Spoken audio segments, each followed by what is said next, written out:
Tonight, the future of Australian swimming takes to the blocks. From every corner of the country, the nation's best young swimmers have come together with one goal: to become a household name. These athletes are chasing a national title. They're the ones pushing limits, breaking barriers, and dreaming of wearing the green and gold on the world stage. Some will leave with medals, some will leave with records. Lincoln Wearing in lane 4. He's broken Mac Horton's Australian record in the 15 years. An Australian record there, breaking Nicholas Stupis's record at 29.84. For some, it's the start of something extraordinary. 16-year-old Sienna Tui sealed her Dolphins debut, a dream realised amid tears of adulation. Among this group are the swimmers who'll become Australia's next champions, the next Olympians, the future legends of the pool. This is where it all begins.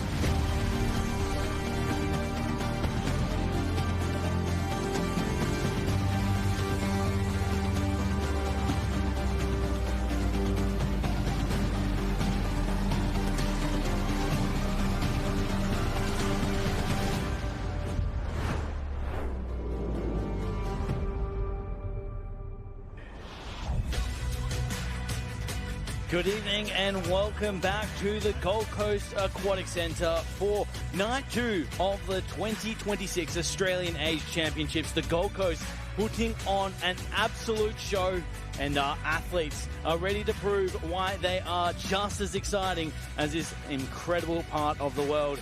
I'm Will Rollo, joined once again by Matt Welsh and Gary Barclay as we call all the action here on night 2. And if night 1's anything to go by, Matt, night 2 is just as exciting.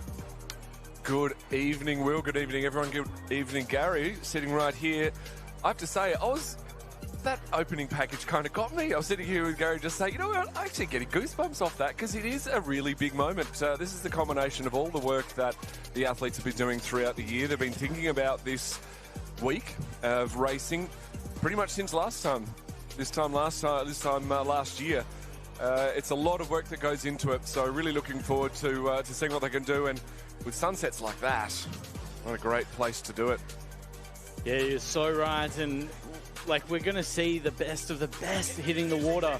And we're really seeing it from start to finish today as we get ready to welcome out our first athletes. We'll see the likes of Sienna Tui, who will headline a great field in the girls' 17 years 100-metre breaststroke.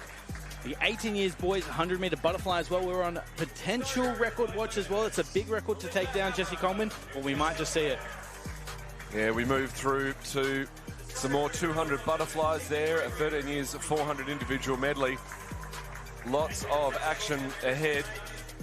Some 50 freestyles. Those girls, 50 freestyles. We had 15 heats of them this morning. They've gone through to 4 with the A and B final for 15 and 16. Some 100 butterflies, 400 freestyles. And continue on with some backstroke. Finally, we're getting to some real events, some backstroke. I might be slightly biased, though. I don't know, Gary. We're finishing off the night with some breaststroke, 200 butterfly, and the 15-16 years, 800 metres of freestyle. But as you said, Will, plenty to look forward to tonight, and a few potential record watches. I think you're right. Some real potential swims this morning. And the other thing we need to look out for is the Junior Pan Pac's qualifying time. So we'll have that on screen and we'll make note of that because a number of these swimmers will be vying for a position on that Junior Pan Pac team. Yeah, that's the big one to watch here. We've got both the 17 and 18 age group looking to get on that team. None other than Gary Barclay to help us, guide us through some of those decisions. Gary, we won't hold you to it on air, and of course we still have some competitors in the mix. But as we look to the girls' 17 years A final, there's a number of names that you'll be considering for selection. Oh, absolutely. And hi, everyone. We're looking in this very first event, the 17-year-old girls A final. There's swimmers in lane 3. Lily Kosh is someone to look out for, while the favourites are probably Amelie Smith in 4 and definitely Sienna Tui in lane 5. Don't be surprised to see Lily Kosh out there challenging those girls. Olympia Pope as well from Miami. She'll be in the mix as the athletes are being presented to the crowd. I tell you what, I can't remember the last time we had 4 109s in the 17 years girls 100 breaststroke final. That is good going. Yeah, that Australian record, Liesl Jones set in 2003, 106.37. So it really puts that incredible swim in perspective. And so we get ready for the first swim of the night, the 100 metres breaststroke. We did see a record first off the blocks last night. I reckon the non-existing roof would blow off the stadium if we start in a similar fashion here. The girls, 17 years, ready to go. Amelie Smith looking to get another title after the 200 IM. The best of the starts, Tui, as we build into the 25 metres. Yeah, really nice long split stroke at the start of that race for Amelie Smith. Sienna Tui, though, up and racing hard between herself and Lily Kosh. They're looking good. It's early stages, Gary, but they're setting themselves up really well. Oh, very much so. Sienna Tui's gone out very quick here, 31.46. And a good turn there, a good split stroke underwater, and then powering back. Now she looks good. She comes up really high, very vertical in the water. That brings her hips forward so she can anchor her legs and drive herself forward. This is absolute textbook breaststroke timing to perfection, which is why she's got such a lead on the rest of the field. Turns into 31.46. What she can do in the second 50 as she comes down 5 metres to go. And Sienna Tui has got it wrapped up with a 106.43. So the qualifying time for Junior Pan Packs was a 109. So well underneath that time. And 106.43, that is just outside the Australian record. So only hundredths of a second off Liesl Jones's time. I actually had to pause to check that because I thought, surely it can't be that fast, but it really was. That was absolutely electric. That's obviously the fastest ever 17-year-old swim in Australia. So breaking that all-comers record back from 2014, Kanako Watanabe. And we know how successful Watanabe is, and we know how successful Liesl Jones was. That is see the reaction. That's a great reaction, isn't it? That was a sensational way to start the action here on night 2. Amelie Smith as well on the podium once more, 108.65. Really tight across 5 swimmers, Gary, under 110. Yeah, that's excellent. You called it, Will. Sorry, Gary, you called it with an all-comers record. Got one last night, first race. Got one again tonight. Yeah, that's a good way to start. Sorry, Gary. No, that's right. A really good swim there by Keen Bergen as well. Swimming 108. That's a tremendous PB for her. We get to keep the action again here as we now move to our B finalists in the girls 17 years 100 breaststroke. So a chance for experience here as our 17-year-olds dive into the water for the 100 breaststroke. 1:14.53, just outside the time that it took to qualify for the A final. We can see St. Andrew is well represented by Ruby Simmons, but going out in lane 0 is Yuki Liu of Surrey Park. Yeah, we do love, we call him an outside smoker. And it looks like we've almost got 2. Looks like Sophia Ianello down in lane 9 is wanting a bit of the action as they come down to turn at the 50.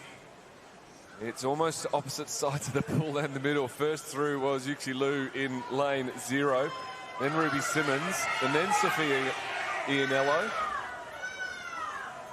And you can see them there, almost stroke for stroke, the 3-prong attack down the pool for the second 25. They've seen the A final being swum. Won in an all-comers record of 106.43. And they're coming down now. This is going to be very, very tight. I think it's going to be Keely Smith who's come through. So with a great last 50, Keely Smith takes out the B final. only swimmer in the second 50 to break 40 seconds. Actually, no, one of two, but she broke it by a full second, so came back in 39 seconds. Most of the other swimmers swimming 40 point. So it really shows the pacing, how important that is in all races, but especially the breaststroke. They do say pressure makes diamonds, and we've seen that here from the 17-year-olds. Absolutely electric to get through to the A final, and the B final stepping up as well. In fact, it was harder to get into the 17 years final than it was into the 18 years, but now they have their opportunity to return serve. 1:06.4 the time to beat. It will take a pretty monumental performance to get over the top of that. But Gary, of course, these aged athletes still in contention for Junior Pan Packs, or at least some of them. Very much so, yeah. Those born in 2008 are all eligible for the Australian Junior Dolphins team to go to the Junior Pan Packs, which is a competition where Australia competes against the USA, Canada, Japan, New Zealand, and a number of Pacific nations, yeah. Yeah, Pan-Pacific nations. Very good, Matt. I did like geography and stuff. So, where's it being held this year? This year it's being held in Vancouver, in Canada. Yep. So it'll be a great experience, international travel, heading over to that side of the world, which was part of our plans around LA, and just preparing our younger athletes heading over that way to USA and to Canada. Interesting point that Will made before, that it was actually harder to technically to get into the 17 years final to the 18 years. And I guess there's a number of reasons for that, but one of them, I guess, the development of the athlete sort of starts to slow down. You get a lot of movement at 14, 15, 16, but less so from that 17, 18 for the girls. Very much so. And I think, as these girls line up, you just have to look in those middle lanes. You've got Ella Mounter, Hayley McKinder, Julia Spedding and Ava Rollerson. Those four girls have all been involved in camps together throughout the year, particularly back in January in a next-gen camp, which we held at the AIS in Canberra. Take your marks. So the 18 years girls enter the water now. Spedding, the gold medalist from last night's 200 individual medley. Rollinson was second in that. McKinder, the defending champion, 1:07.7, the time to win gold last year. The battle now is with McKinder and Spedding as they move past the 25-metre mark. Yeah, really liking the way that McKinder and Spedding are taking this out. It's quick, but it doesn't look overly done. Hayley McKinder just building the pace as she goes through, a slightly lower rating in that first 25, but not lowering the speed at all. She still goes through fastest in this A final, 32.88, just leading Spedding, and then Rollerson coming through in third. Ella Mounter, the four in the middle, leading them through at the halfway mark, and now is when they really got to push. And now the speed really starts to come off Hayley McKinder as she separates herself from the rest of the field. And she wants to make a mark in this A final. So top 10 swimmers from this morning make it through to the A final, next 10 into the B. And this is the best of the best in the 18 years category. She comes down to convincingly touch the wall in 109.23. Rollerson second with a great second 50, 110.34. And a 111.30 for Spedding in for third. Mounter, Chu, McBrien taking you through to sixth place. McKinder, such a incredible athlete and taking another national title in her stride, but we really need to recognise the achievement that is. Two titles in 2 years and many more before that as well. Hayley McKinder certainly cemented her name as one of the best breaststrokers in Australia, and to win an 18 years title, it's such a great achievement. Very much so, Will. And I think, watching Hayley, she won the 13, 14 and 15-year-old 100 breaststroke. I think she may have missed the 16, but then she's won the 17 and 18. So what an outstanding career in junior swimming for Hayley McKinder. Taking nothing away from her swim. I'm sure she can feel Amelie Smith's breath on her shoulders, though, with her 1 year down and banging out 106s like they mean nothing. So still an incredible swim there to convincingly take out. It was a really strong swim. The A final of the 18 years as we move now into the next competition. And this boys is 17 to 18 years 100 butterfly. Yeah, sorry, Matt. And this is something that we were looking to pre-races, pre-events as well as the 100 butterfly. This morning, the 17-year-old's incredibly close. The 18-year-old's incredibly fast. Jesse Coleman holds this record, obviously now an Australian Dolphin. Set it back in 2022, 52.7. That is probably just a fraction out of reach here, but the time to qualify for the Junior Pan Packs, 54.2, well within reach. Very much so, Will, and really looking forward to watching Archie Kreutzberger. He's in lane 4 in this particular heat. In this final, this 17 years A final. And Archie trains out of North Albury. His time this morning, 55.03, and the time he'd be looking, along with the other boys, to go under would be 54.25. So we keep an eye on the clock as we look at the blocks, see how they line up. Intimidating figure, North Albury's Kreutzberger, lining up from lane 4. Take your marks. And they are underway, the 17 years boys 100 butterfly final. A great start coming from lane 5 of Connor Burgess of Iona, but North Albury getting to work, as is out in lane 2, Billman. Yeah, nice long underwater there from Connor Burgess. And making the most of that, coming down to the 50-metre mark. And as they turn through there, turning first, Connor Burgess, 25.57. Eli Billman in the outside lane there, lane 2, trained by Arko Kasufako at Ivanhoe Neons. So how will they line up as they now have 15 to swim? You can see a big charge coming from Kreutzberger. In fact, he's pulling up alongside and in front, timing the run to perfection. Archie Kreutzberger, 54.26. That is a solid swim from the 17-year-old, and he gets up to acknowledge the achievement. What a swim, North Albury, 54.26 to take gold. Well, again, he had the fastest second 50 in the field.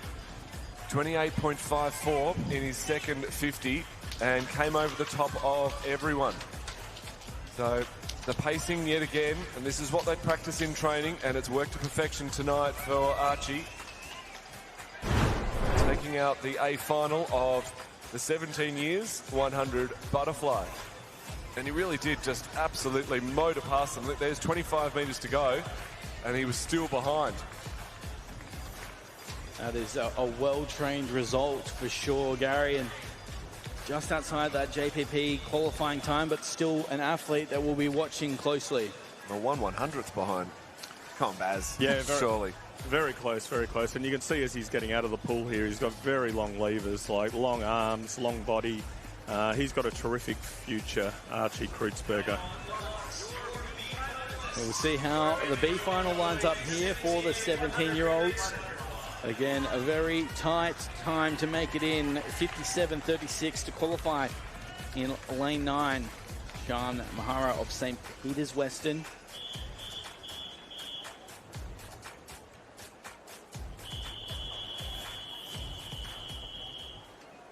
Really solid lineup of athletes here. A couple of 200 specialists trying their hand here at the 100. They get ready. Underway is our B final of the boys 17 years, 100 metres, butterfly, and a great start from Dylan Zhu in lane 5, but moving through with a rapid rate, it is Owen Kruger of Westbourne. Also nice start there from Luca Vidmar, son of Stefan Vidmar, one of Australia's great coaches. Coming down now to that turn, it's Christou in lane 2. He touches just in front of Kruger. Dylan Zhao in lane 5 gets in third. Fourth, Perry. And we saw that brilliant second 50 from Archie Kreutzberger. They know this is how it has to be done. You've got to back end your 100 metres butterfly. And it looks like it will be Dylan Zhao who's doing the best of that in lane 5. He's really pushed himself ahead. One stroke to go to the wall. And touches into 55.53, so great swim there for the B final. 56.47 takes out second place, and 56.53 for Kruger. So Ryan Allen in the second place, then Kruger, Perry, and Kalogeropoulos in for fifth. So results from the B final.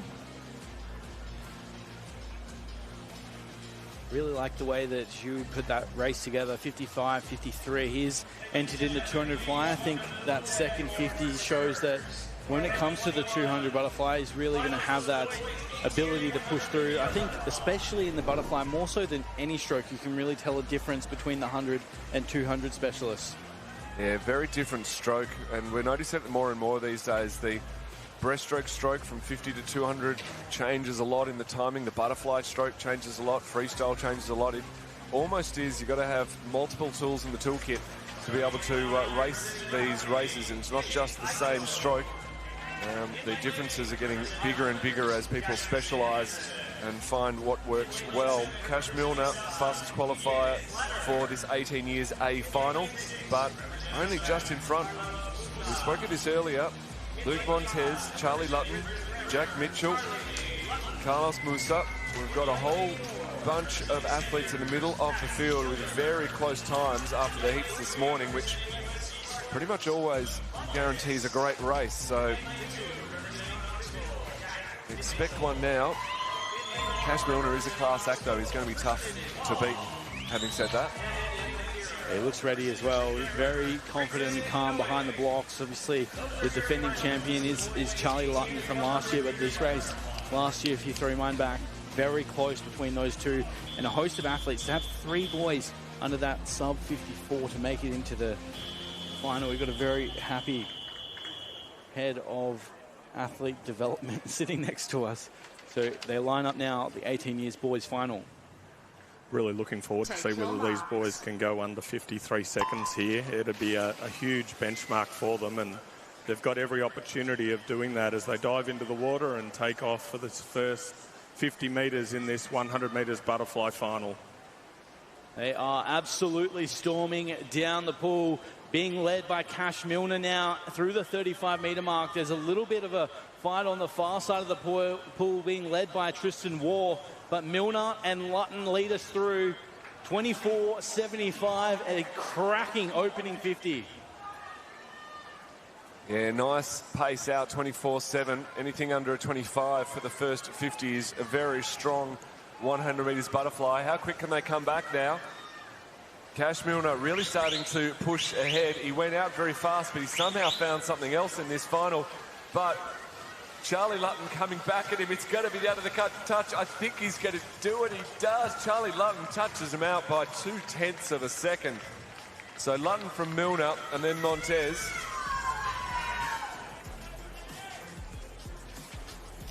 Yeah, very nice swim going through and taking out the A final for the 18 years. And three of the top three under 54 seconds and doing it well. Very reserved response there from Charlie Lutton. It was a strong win coming over the top in the last 15 metres to take the title, to defend the title, in fact. A good sportsmanship between both Milner and Lutton on the wall there.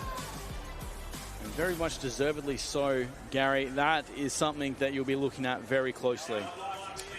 Very much so. I also like the sportsmanship because these boys do a lot of camps together. They do a lot of work together to help each other. And one of the strengths in swimming in Australia is the fact that our athletes and our coaches work together. They help each other.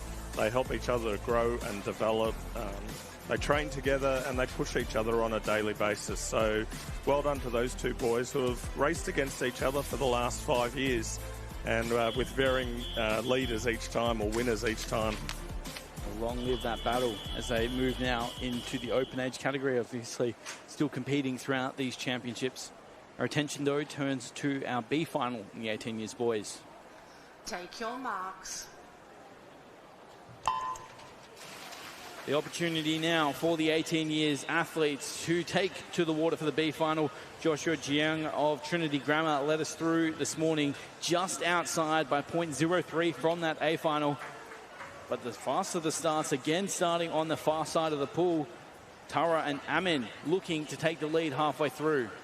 Yeah, Lachlan Thompson also looking good in lane 6 as they go through to the wall. In fact, it's Sydney Kiddo down in lane 9, so not a lot between them. Ethan Dent in lane 5. Sebastian Rona, 3rd place at the halfway. This is really shaping up to be a great battle. It may be a B final, but it's still an opportunity to race, an opportunity for us to see some fantastic swimming. Coming through hard now is Joshua Jung in lane 4. And he's timed his second 50 beautifully with 1 stroke to go to the wall, a 55.25. Malik Amin, 55.57 in for second. Ethan Dent, only a fraction of a second behind in third, 55.72. Happened again, Matt. The fastest second 50 has come through and won the race. So clearly that tactic is working out on night 2. If you can nail the second 50, you most likely will be rewarded. We get the confirmed results here. Jiang, 55.25, matching the swim from this morning. A little bit faster, in fact, to take out the B final. See the face on the big screen. But now we move to another tough race. Time for the 200 butterflies, the first of 4 this evening, but the first and only for the 13 years girls. This is the A finalists being introduced to pool deck. Yeah, just the A finals in the 200 events, so 50s and 100s.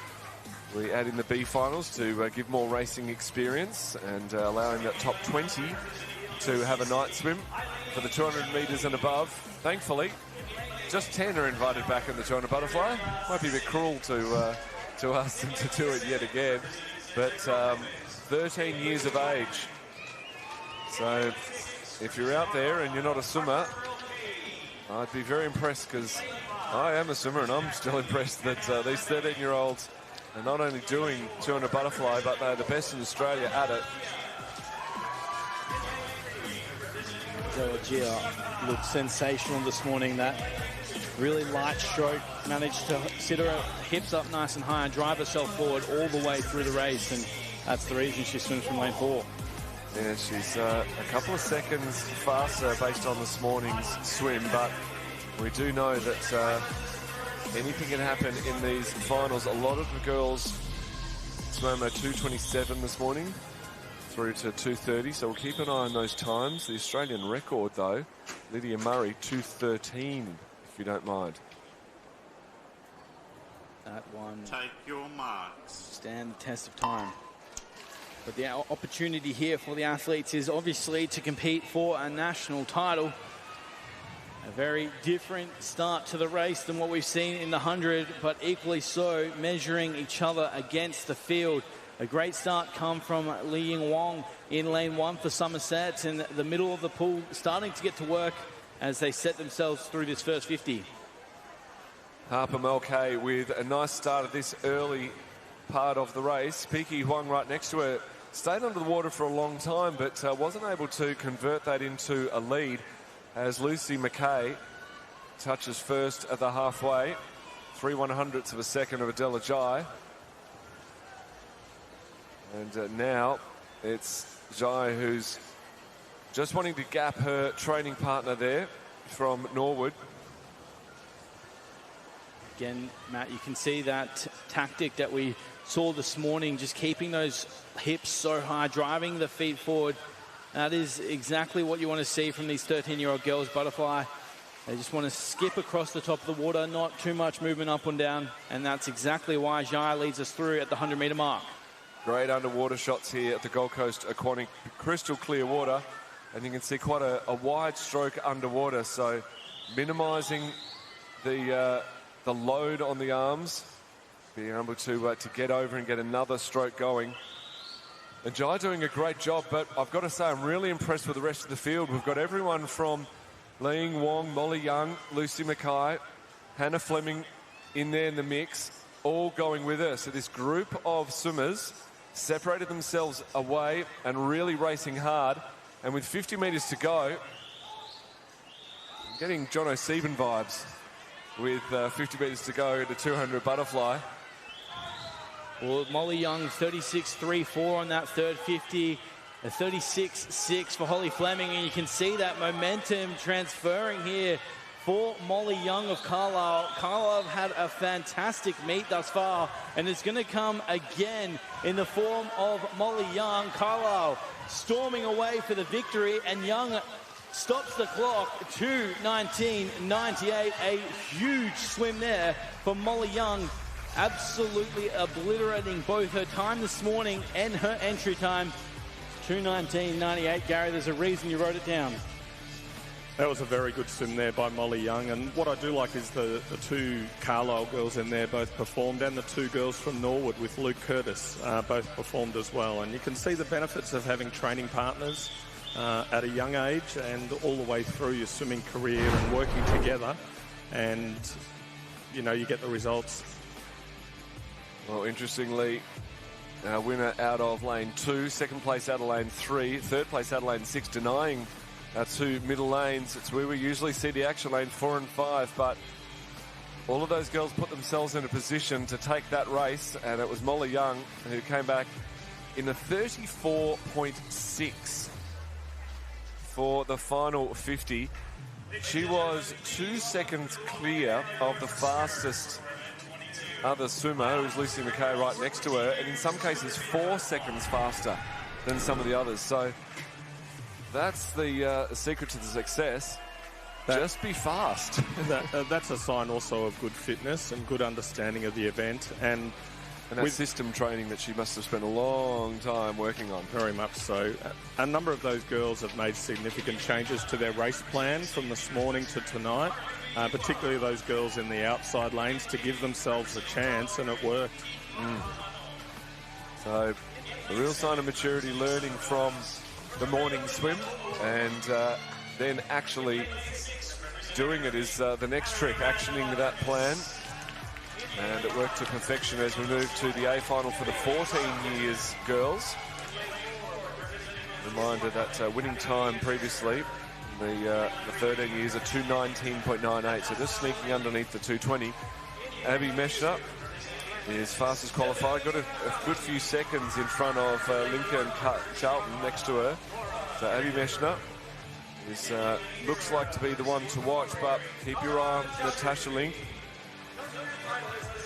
On the other side, Millie Charlton, Katrina Navakis, and Lily Murakami. We saw the attacks coming from all over the place in the 13. Let's see what the 14 has for us. Take your marks.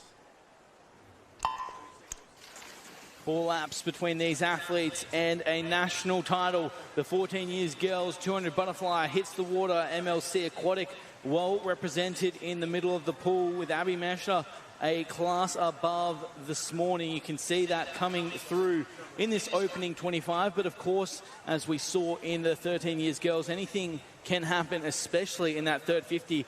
Just as we say that, they line up from 2 to 4 as they move through to the 50-metre mark. Yeah, pacing is so important in every race. The 200 butterfly has got to be one of the most important to pace it right, because the fatigue is real. If you do waste a lot of energy going out, it's not so much the time that they go out, Gary, it's the energy used to get that time. You could swim exactly the same time but do it completely different ways 10 times out of 10. And it's just trying to find that nice, easy speed as we're now into the second 50. Very much so, Matt. And we see the 3 girls out in front. Abby Meshner just coming in from MLC Aquatic, turning first in 106.13. Well done to the coaches at MLC Aquatic. Mel Clampt, in particular, leading that program. They've had a very good meet so far, and we're only in night 2. Pretty scary prospect with a number of days of competition still to come. And they are well represented here by Meshner as she is starting to build on this third 50. We saw how important that third 50 was in the 13 years final, and Abby Mesha is going to have almost a 5-meter lead on the turn, 1:41.34 with a 35-second 50 there, building through this race and onto the final 50. That was an incredible 50, I have to say. She had 0.6 of a second, just over half a second on the field. She swam that 3 seconds faster than anyone else in the field and basically said, come get me. You want this? Come get me. And I don't think they can respond. In fact, she's swimming as fast, if not faster, than anyone else still after that dynamite third 50. 5 metres to go. This is all Abby Mesha. She touches the wall in a 2:18.11, so quicker than the 13s as expected. Navicus in second, Link in for third. And an absolute blistering last 50 as well from our Victor.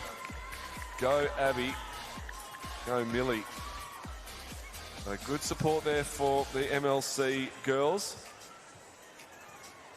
It just shows you how important Matt, that it is in the third 50 to put your foot down and go for it. Like, that's just a fantastic example by Abby Mesha there. 35.21, and I think the next fastest was 36.9 and then 38.1. So, really breaking the field apart, and that can be demoralising for other athletes. Yeah, breaking them physically and mentally. I mean, anyone can swim easy to the last minute and then sprint. It's who can put their foot down earliest without taking it off. And she did just that. 35.21, third 50. Trust me, that is quick. Her last 50 was still one of the fastest in the field as well. So it's a good trick when you can back it up one after the other as the times are official. So we now move forward. We've done some butterfly. We're now having a little bit of everything in the boys 13 to 14 years, 400 metres individual medley. Another impressive swim this morning. We see the brother of Sydney Quito, Sonny Quito, headline this from Cairns in lane 4. The 13-year-olds haven't quite stood through the heats as we've seen with the in the girls racing. That obviously has a lot to do with the different rates of physical development with the 13-year-olds, but Sonny Quito now with a chance alongside his competitors to really put an imprint on these championships. Absolutely, and when you look at these 13-year-old boys, they wouldn't have done many 400 IMs before. They're still, very young, and that makes this event just fascinating to watch because you don't really know what's going to come, and they don't really know yet what they're capable of doing, even for the stage of development they're at the moment.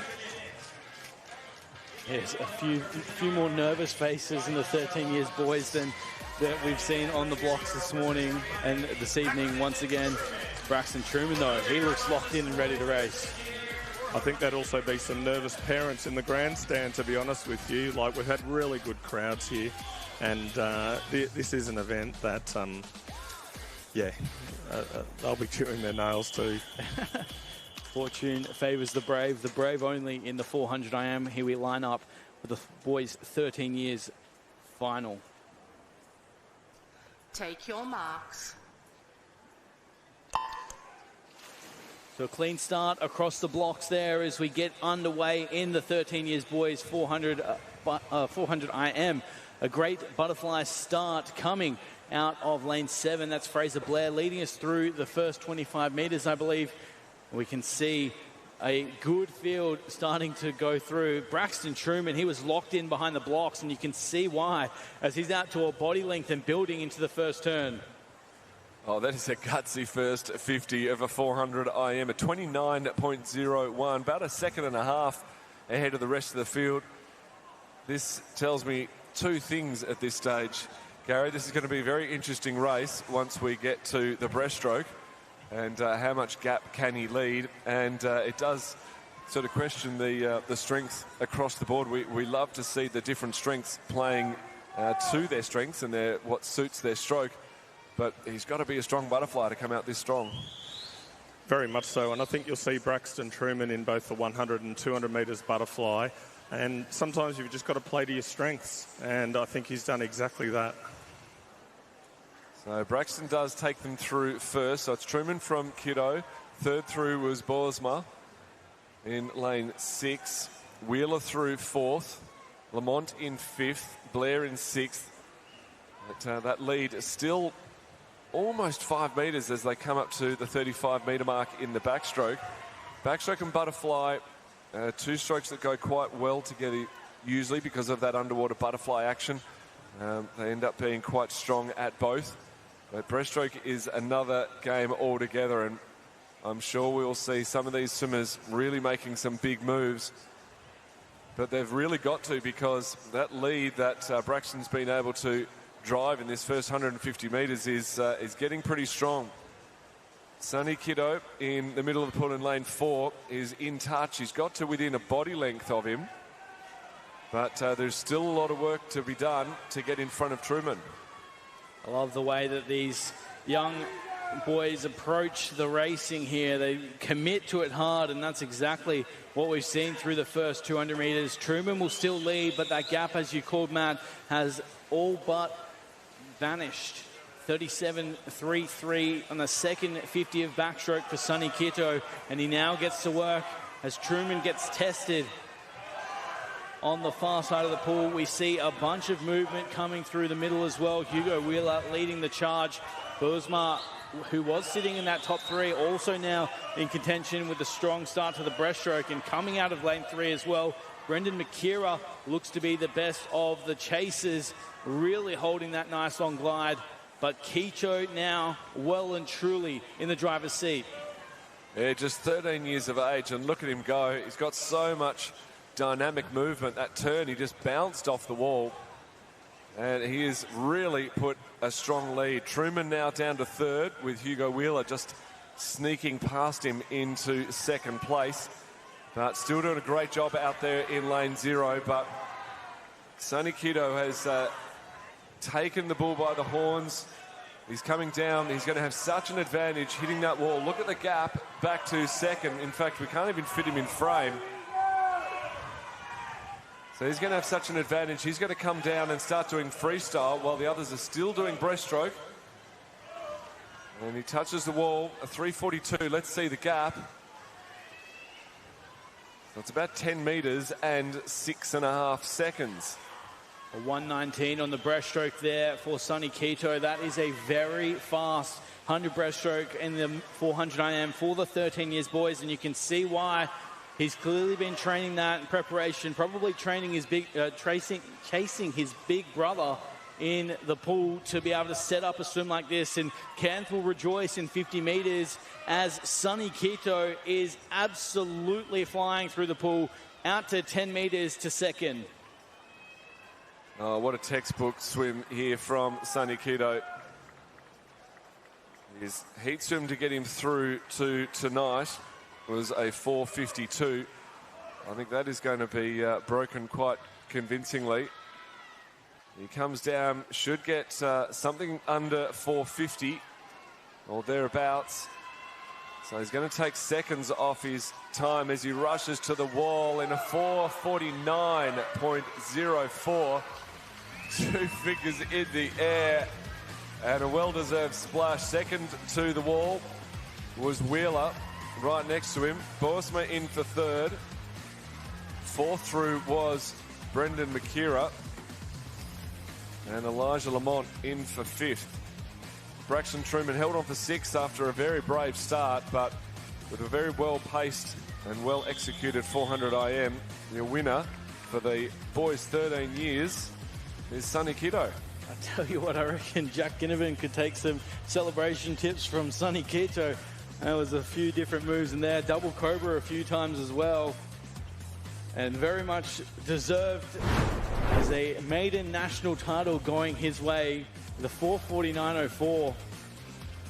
I'm excited to see what Truman has for the rest of the meet as well. Home through there, 32.6 on the final 50. So expect him to be in competition for some of those freestyle events. But how's that reaction there from Sonny Kiddo?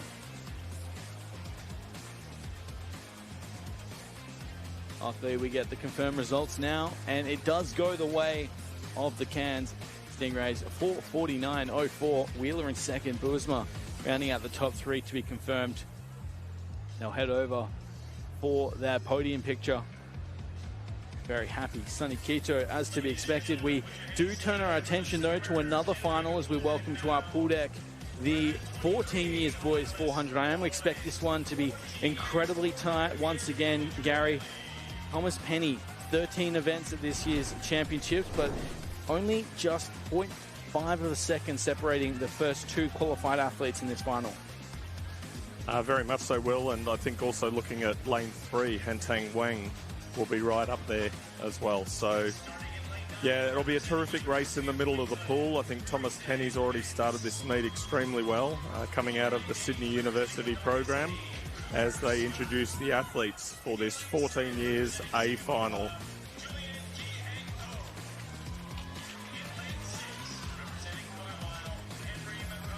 Carlisle on fire through the opening day of competition. They actually lead our club point score after the first day of competition.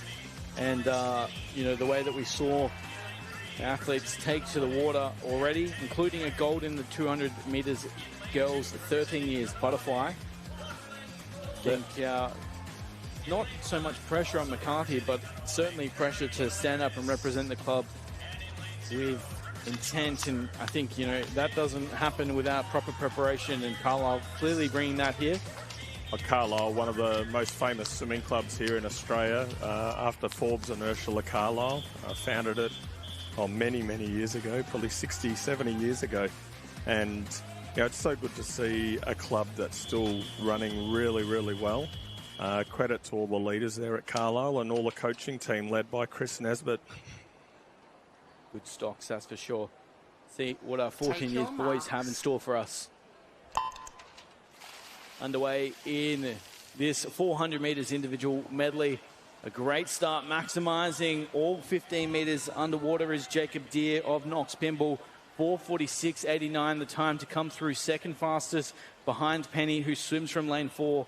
And that's a very strong butterfly. Just want to float through, as you've been saying, Matt. It's all about that easy speed, the king of the easy speed in the 400 IM, and we can see the entire final lining up into the first wall. Yeah, nice easy speed from across the field. Jacob Deere getting the best of the turn. Cooper Scott in second out in lane 8. And Julian Coe, a visitor from the Singapore club, touches in third. So it is early days. We saw the lead change all over the place in the boys' 13 years. Now the 14 years, their chance to show their skills. And you really want to build this race, don't you, Gary, in the 400. If you were even across all of the swims, you'd want to build it, but then you bring in a complication of strengths and weaknesses within the different disciplines. Absolutely, Matt. And I think many of the swimmers would have been given instructions by their coaches to get into the first lap of each particular stroke, for example, the backstroke leg now, and, you know, swim a really solid first 50 and then swim a little bit quicker if they can and really build that second 50 up before transitioning into the breaststroke. Yeah, the fact that you can change strokes and just change the muscle groups a little bit, even just having that mental break from the stroke, does mean you can attack it a little bit more. They must finish each stroke the way that they would finish that event. So the butterfly, got to finish with 2 hands on the wall. The backstroke, 1 hand on the wall on your back. Breaststroke, 2 hands again, and freestyle, 1 hand. So as we come down, they must finish this backstroke leg on their back with 1 hand on the wall before they can rotate it over to start the breaststroke leg. And I can guarantee you there's going to be about half a dozen different styles of how they do it, because there's not just one way to turn over. And again, those great underwater shots here at the Gold Coast Aquatic Centre, pushing off, nice streamline into that split stroke to drive them to the surface for the breaststroke leg. We know Penny can come home exceptionally hard. Saw him featuring in the 200 freestyle final. He's back in action here. That was an exceptional backstroke, 1:10.4. It's almost 2 seconds clear of the fastest, or the second fastest in the field. But here comes Jacob Deere, a very strong start to the breaststroke, but that gap still building as they go through the first 50 of the breaststroke section. Yeah, Dare looks good in the breaststroke. He's getting good distance per stroke, and he's definitely getting closer to making up a small amount of ground on Penny. But it's just, at this stage, I don't think enough. Penny's done such a good job to get himself out. He might lose half a second here or half a second there, but he's going to need to do a little bit more than that, Jacob Deere, to catch him before we get to the freestyle. So McCarthy in for third. Fourth through is Bull. Hantang Wang is fifth. We know he's going to have a dynamite last 100 freestyle.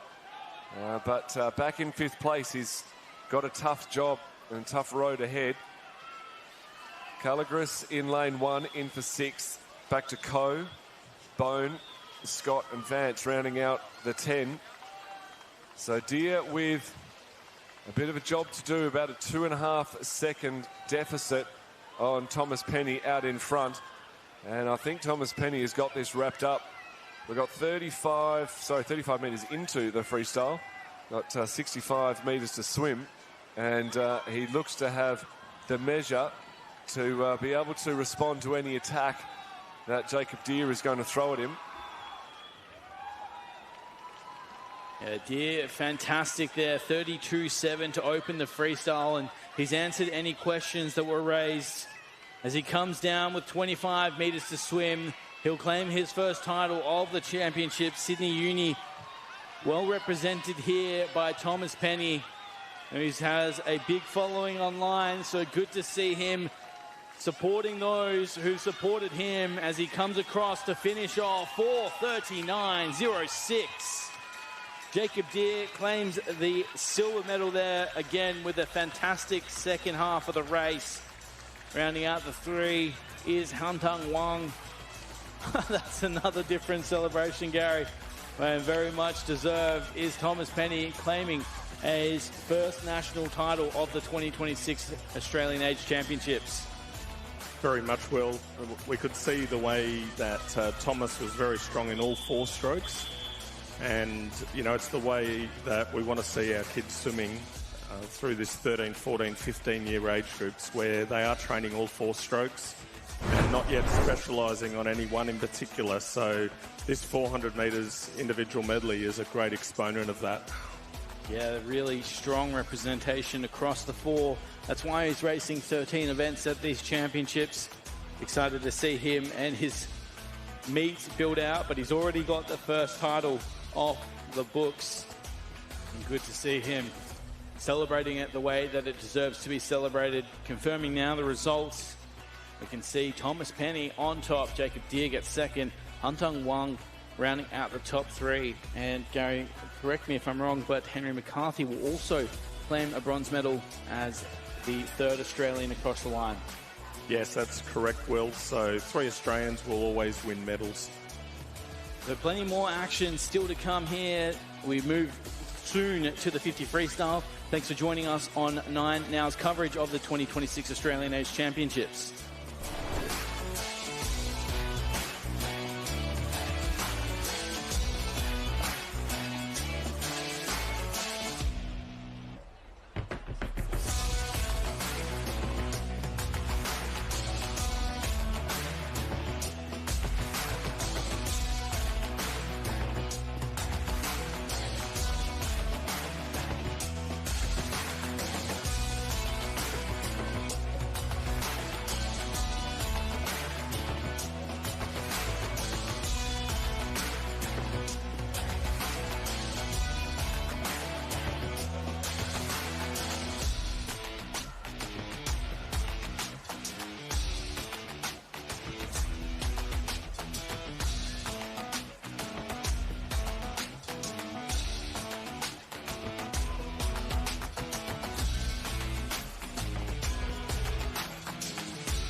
Welcome back to 9 Now's continued coverage of the 2026 Australian Age Championships. Things are just heating up here on night 2, and we move through to an event that's the favourite of many Australians, continuing to build in popularity. The girls 15 years, 50-meter freestyle.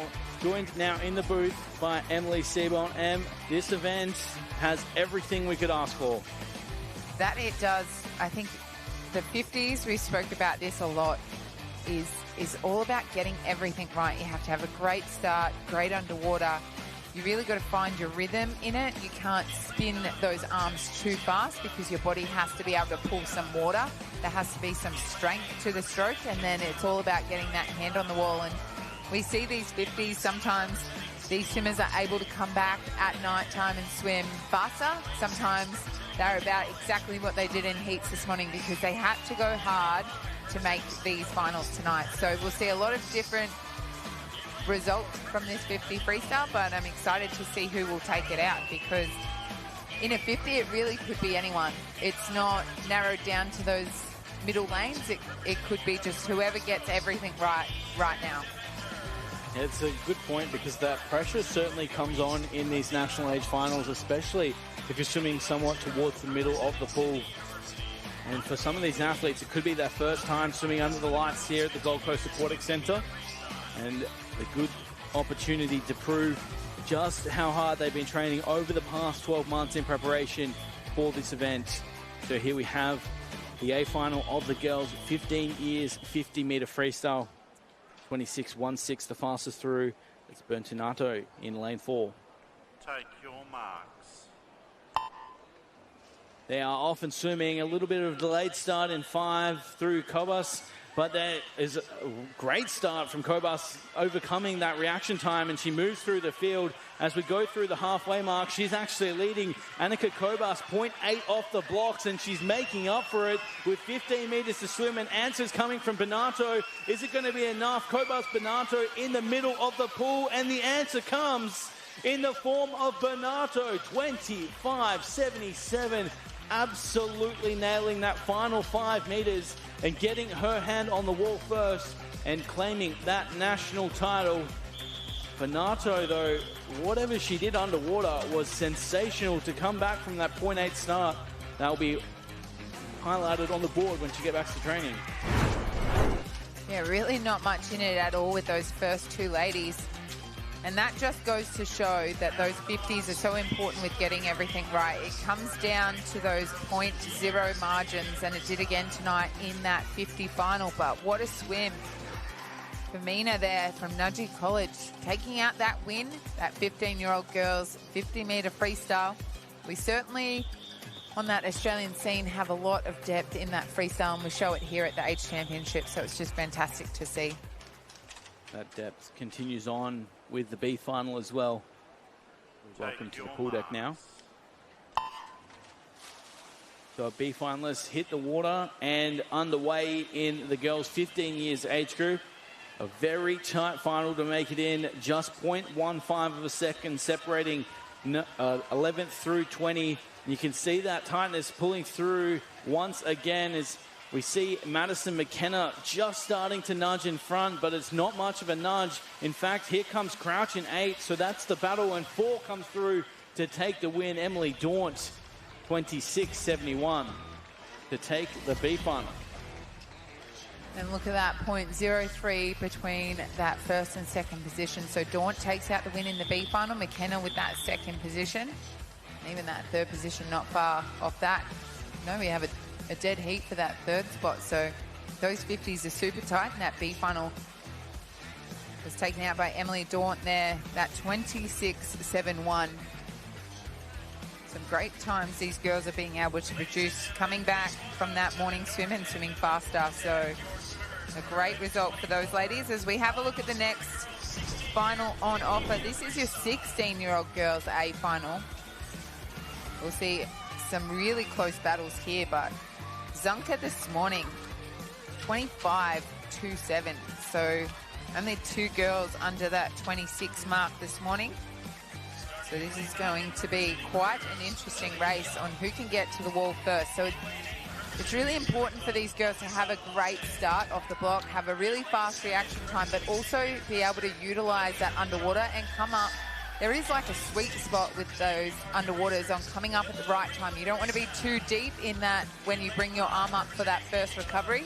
You want to be at a really nice level in the water so it doesn't deter you and give you that resistance. You want as much power off that block as you can produce. There was our fastest qualifier just before in that lane 4.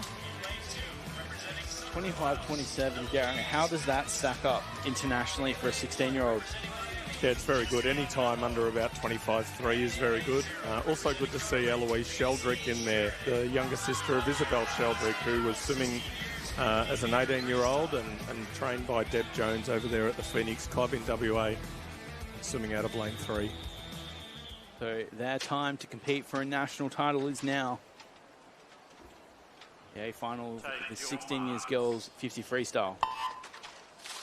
Away cleanly across the pool and swimming strongly is Zunka in 4, but the defending champion in McCurchin is swimming from lane 5, the best of the first 25s. You can see Zunka getting to work now as she moves through with 15 to swim. That fast arm through Griffith Uni really driving him forward, and Zunka now just a half a body length in front of the field and on to the wall. 25-22. 0.05 faster this morning, twice under the 25.3 mark. Gary Barclay very happy with that swim. McCutcheon in second, and Sheldrick rounds out the top 3 with a sub-26 swim as well. That is a classy 16 years girls final. Yeah, very good swimming there, Will, by all the girls, and to have 3 of them going under 26 seconds is excellent. Also, Lila Rebo Debrazak going that 25.99. Not bad for a breaststroke swimmer, and continuing the trend of breaststrokers and freestylers that we haven't seen for many years, but we've got at least 4 of them here at the Australian Age Championships this year. The breaststrokers upsetting the apple cart. That's usually not the combo we've been expecting to see. We've seen some famous ones through the times, though. So good to see the return of that. Lila representing well in what would be the 3rd Australian across. Take your marks. We welcome our B finalists to the water, and the 16 years girls final Newmarket races represented in 4 and 5. The best of the starts, though, coming from lane 7. That is Allegra Crean of Marion. Marion winning the B final of the 15 years, but now Newmarket races showing their dominance in the middle of the pool through Caitlin Haynes. Can she hold on? It looks like she will, and she does. 26-31. 1-2 Newmarket races. McLennan in 3rd for Brisbane Grammar. Great swim for those ladies in that B final. And I know we were talking about freestyle and breaststrokers, and they sort of don't tend to do both. But did you know Kate Campbell actually used to swim breaststroke before she changed and started swimming freestyle? So it happens. And she's one of the best out there that ever came. She had a sensational career and known as just that freestyle, but she actually did breaststroke at that age level. I did not know that, but I was going to say that Australian record, 24-17, 24-13 for the 15 years age group. We've obviously seen some fantastic records, and Tracy Wickham always comes to mind there, but 24-13 at 15 years of age. I don't know when that's going to get broken. Well, that had to have been around Olympics, that 2008. That has to be from Beijing. So maybe. Do you believe being 16, winning bronze in the 53 at your first Olympics? Incredible. As we move to the next event on the program, this is your boys' 15 years A final of the 100 metres butterfly. Another close race. We're in for Whelm in 5, Simmons in 4, Potts in 3. Gary, who do you have your eye on in this one? I think after this morning, just seeing that 56.08 in lane 4 by Thomas Simmons is probably the swimmer to watch at the moment. But as we're seeing, it's so important to pace your race in these 100 flies. And it'll be interesting to see how these slightly older athletes do that pacing. We've just had some younger athletes do it, and now we've got the 15, 16-year-old boys. And they should have a bit more experience, and they should know what they're doing in the first 50 and getting that fast speed, and then coming back really fast on that second 50. Well, and we won't forget, Gary, these athletes also in consideration for the junior Pan Pac team should they submit a time fast enough for consideration. They take a big ask. The qualifying time, 54.25. The time to beat, much faster than that from the 18 years. 15 years boys, opportunity for a national title. Take your marks.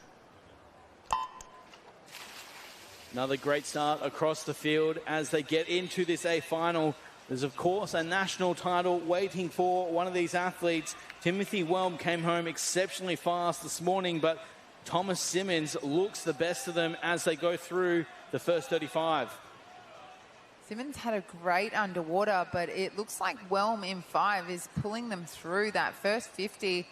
He will turn through in that 25.63. As we have a look at those underwaters now, you can see Simmons stays under the water for a lot longer than anyone else.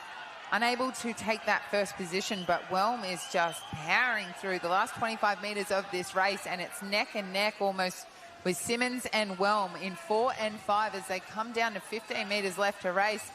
It might be Simmons in front now. He takes the lead, heading under the flags. Let's see what time he can produce in this one. 55.15 for Simmons to take out that 100 metres butterfly. Whelm in that second position, 55.64. And Potts with that third touch on the wall, 56.19. Now, what a swim that was across the board, but 30.01 for Timothy Whelm to get home second, 29.04 from Simmons. We've seen it time and time again this evening. If you can nail that second 50, you will be rewarded. As you said, that's exactly how it was done. Simmons just so strong in that second half, just really powering through. You can see on that shot there, those hips were so high. Skipping along just as you like to see, Gary. It's a really nice way to swim 100 fly, 26.1, 29.0. You know, less than a 3-second drop off, and what he'd be working on now was getting out about 25.5 and coming back 28.5, and there's another second. So Simmons and his coach will go away and they'll have a look at that for the next preparation. And how do I become a little bit faster on the first 50, and then how do I hold that second 50 together so I'm only, dropping away 2.5 seconds. Turn our attention to our B finalists now. This is, of course, the boys' 15 years 100 butterfly. Take your marks. David Kang swimming from lane 4. Thomas Bedgood in 5 for Marion. A really even start across the field, swimming strong in lane 3. In the mix with Kang is Jian Hao Sun of Nunawading. But halfway through this opening lap, you can see that experience of Trinity Grammar. They've clearly been focusing on their starts ahead of GPS this year. Moss also looking strong out of lane 8. Touches in second there, 26.94. But it was Kang taking them through in that 26.90. So trying to hold this race together for the final 25 metres. You can see that Moss has slowly just dropped off the pace there, but it is Kang in 4 looking super strong as he comes down under the flags now. Going to get his hands on the wall for a perfect touch, and we'll have a look at that time. Long on the finish, 58.03. Sun with that second position, 58.33. And Bedgood in that third touch, 58.44. One of the first times this evening where the fastest second 50 hasn't won the race, but he committed to it enough early. David Kang, 31.13 on the way home to take care of business. But up next, one of the races we're really excited to see. Lucas Dunn won this last year, 54.43. He's going to swim from lane 3. It took 54.03 to get into the final as the fastest. Gary, this is certainly an age group that you'd be looking for those junior Pan Pac teams. Yeah, not only looking for the junior Pan Pac team, but also, we've got 2032 on the horizon, and these swimmers are age 15 and 16, which puts them at 21, 22. come 2032. So, you know, it's a really important time in their development, a really important time to be focusing on technique and skill as well as their fitness and their aerobic capacity. But I really like the look of this race. It's probably my favourite race of the night, with Angus in 2, Dunn in 3, Maxwell Cunningham. I think he could be a superb 100 butterflyer in the future. And in lane 4, and Angus Cran in lane 5 from Nudgee College. And of course, he trains with Harry Turner, who won a bronze medal at the World Championships last year. So, you know, all 4 boys in those middle lanes have a really bright future. And we're about to find out who's going to become the Australian champion in the 16-year-old A final. I mean, that's high praise to say that this is your race of the night, to be fair. You said before the 18 years boys that some of them are eligible, some of them aren't. Without putting you under too much pressure, are there any of the 18 years boys that, what's the time to beat in this final? Yeah, I'd have to go back and have a look at their year of birth. But any swimmers born 2008, 9, 10, 11, 12 or 13 are eligible for the Australian junior team this year. Well, one way to make sure they put themselves in contention is to just beat the 18-year-olds 53-13, the time it took to win that event. It's going to take a big time to do so, but Maxwell Cunningham certainly looks up for the task, as does a number of these athletes here. So one of the races of the night in the water, and a national title on the line, as well as potential selection for future representation events across the field. A great start and starting to move through. It looks like lane 3, Lucas Dunn, the defending champion, but here comes Cunningham in 4. Lucas Dunn had a great start, great underwater. Cunningham making his move now in lane 4. Lucas Dunn holding on for that second position, turning through in that 25.07. Lucas Dunn in that 25.24, and Cran in that third position, 25.48. As we come down to 25 metres left to swim, holding this together is Cunningham out in front, Dunn in that second position, Cran in that third position, and it's going to be tight on this wall as they come down to under the flags. It is pretty close in this one, but Cunningham ever so slightly in front. He does take it in a 53.37. What a swim for Maxwell Cunningham to take out the win. Angus Cran in that second touch, 53.80. And Lucas Dunn, 53.83. What a swim for those 3 boys in that 53 mark. And we've talked about some of the records on the books today. The record for this one, 52.99, the all-comers record, held by Jaden Hadler. So 53.37 is absolutely world-class for a 16-year-old. It was a fantastic swim from Maxwell Cunningham. It was so close on the wall. If you just saw that footage, it was so close between Cran and Dunn there. There wasn't anything in it, 0.03, and it really just came down to the touch on the wall. That was fantastic. Maxwell Cunningham won the 100 freestyle. He's won the 100 butterfly. What can he do next? Well, he would have won bronze in the 18 years boys 100 butterfly as well. That is a world-class swim from Maxwell Cunningham, and you can see why Gary Barclay is so excited for what is to come from the Brisbane Grammar athlete. Of course, training with Bobby Jovanovic, and good stocks set to come. Ed Somerville from that program as well, obviously breaking through onto that senior team just a couple years ago. Our attention, though, turns now to our B finalists. This is the 16 years 100 butterfly. Take your marks. So hitting the water is our B finalist in the boys 16 years 100 butterfly. Again, maximising the time underwater. It's a great start across the field. Not much split them to get in. And you can see out in lane 1, we've got Luca Brown moving through for Melbourne. Lim looking strong in 4, coming down to that wall. Brown in 1 also very strong, turning through first in that 25.92. Lim in that second position, 26.10. As it comes down to the last 25 metres of this event, Lim holding on strongly, but coming next to him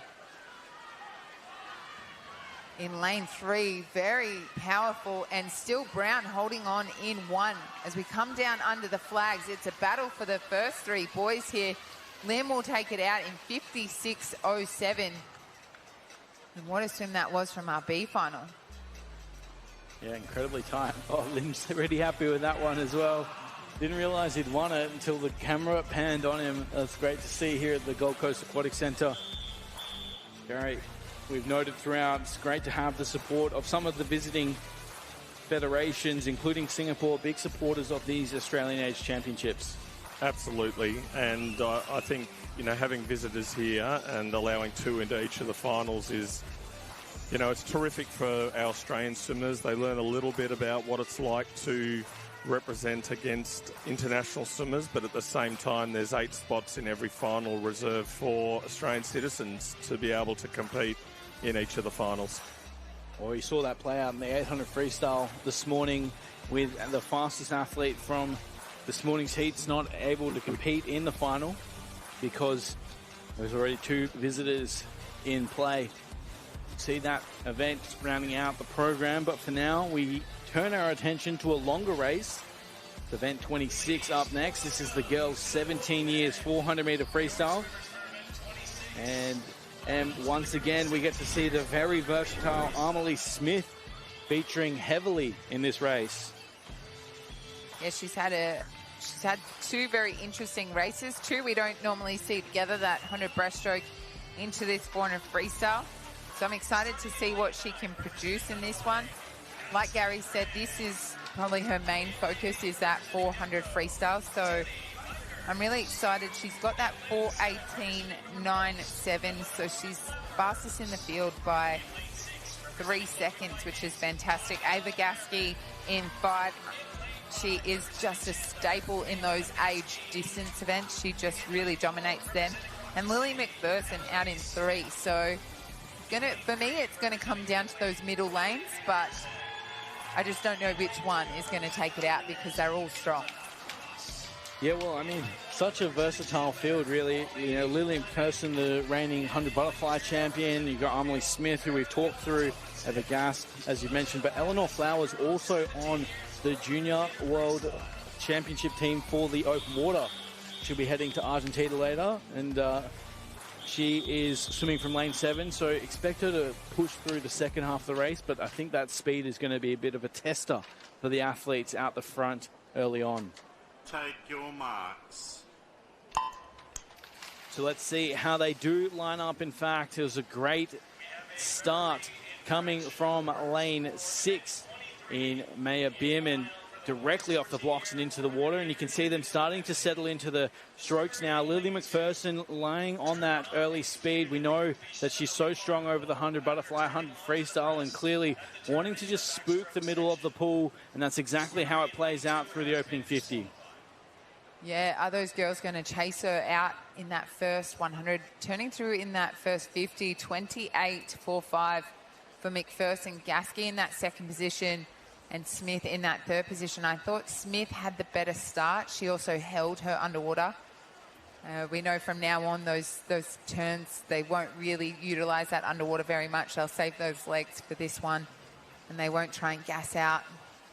But looking strong is Lily McPherson coming through that 100 metres turn now. She's really set the pace for the rest of the field. Turning through in that 0062. Gasky in that second position, 101.13. And Smith in that 101.62. So be interesting to see how this race changes in the next 300 metres, because Lily McPherson has definitely taken out really strong. Yeah, not afraid to commit to this hard, but unfortunately for McPherson, she has got those swimmers not afraid of the challenge. And you called all the action through the Australian Open, and we saw the way that this event is trending is really favouring those athletes to be bold early on. Gary, you've worked with a number of coaches across the nation that do train athletes in this 400 freestyle. Is that the direction that the athletes are being given, is to commit to the first 200 and back your training? I think it depends on each individual athlete, and what I like in this particular race is with Lily McPherson going out pretty quick, that's actually going to drag the other 2 girls, Amelie Smith and Ava Gasquet, out with her. So you can see the 3 of them turning here at the halfway mark in this 400 metres freestyle, and they all turn together within 0.2 of a second of each other. So, you know, it's going to be a terrific second half of the race. The girls will be aiming to go under a time of around 4:14.44 would be the time that they would love to go under. And by going out at 2:06, they've got to come back in around a 2:08. So they're looking at really going hard in the next 75, 80 metres or so. Well, Amelie Smith not yet using those legs to the full effect, so you can see a tiny bit of match racing going on here. They're sticking fat with those times through the first 200 metres, 32.8 there for Amelie Smith through that fifth 50. Gask was in with a 32.80, and we can look at Fickers in lane 8, just starting to challenge a little bit with a 32.5 on that last lap, the fastest swimmer in the pool through that fifth 50. McPherson led them through that first 200, just losing that pace of those top two girls now. So Smith and Gasky holding on for that 1 and 2 position. Vickers out in lane 8, holding on for that 4th position, but fighting with McPherson now in this last 100 metres. So you can see these girls have really brought in their legs, and it's quite the battle between Ava Gasky and Amelie Smith in 4 and 5. So we will have a national title crowned in just under 40 seconds as they go through to the final turn. It's going to be a match race between Smith and Gask. I don't think they can even see Fickers out in lane 8. The silent assassin from lane 8 is swimming through the field. But will it be enough as we see Smith and Gask locked eye to eye down this final 25? And you can see now Amelie Smith with all the answers, pulling away half a body length and building. Does Chandler have an answer through Gask? It won't be that way. The win goes to Rocky City. Amelie Smith gets on the wall, 4:15.55, 30.58 coming home. That was a great race across the top through, with Fickers in there from lane 8 with a 4:17.46 from Dapto. A fantastic swim for Amelie Smith there to take out the win. 4:15.55. Ava Gasky in that 2nd position. A great battle for those two girls. 4:15.86. Special mention, Lily McPherson taking it out super strong in that first 200 metres. Tilly Frickers with that 3rd position, 4:17.46. So that is your gold, silver and bronze medalist, and your age champion, Amelie Smith. What a race. I love when we get to see 400 freestyles like that. Your mind throws back to the 800 freestyle at World Champs last year, where we saw, what has been dubbed the race of the century between Pallister, Ledecky, and of course McIntosh. Don't often see those two combined, but great to see Amelie Smith really go toe-to-toe with Gasky there, and credit to Fickers for committing, and McPherson as well, as you mentioned, them for going out really strongly early on. The good news is we get to see that event take to the water once again. We welcome out the 18 years girls. Michaela Bird took out the 17 years title last year, 4:15.40. So that was a very strong swim to take the title as a 17-year-old. Not racing this evening's 18 years final, which means a new opportunity for a national champion to be crowned. And of course, with a visitor swimming from lane 4, potential that will have a champion and a national champion.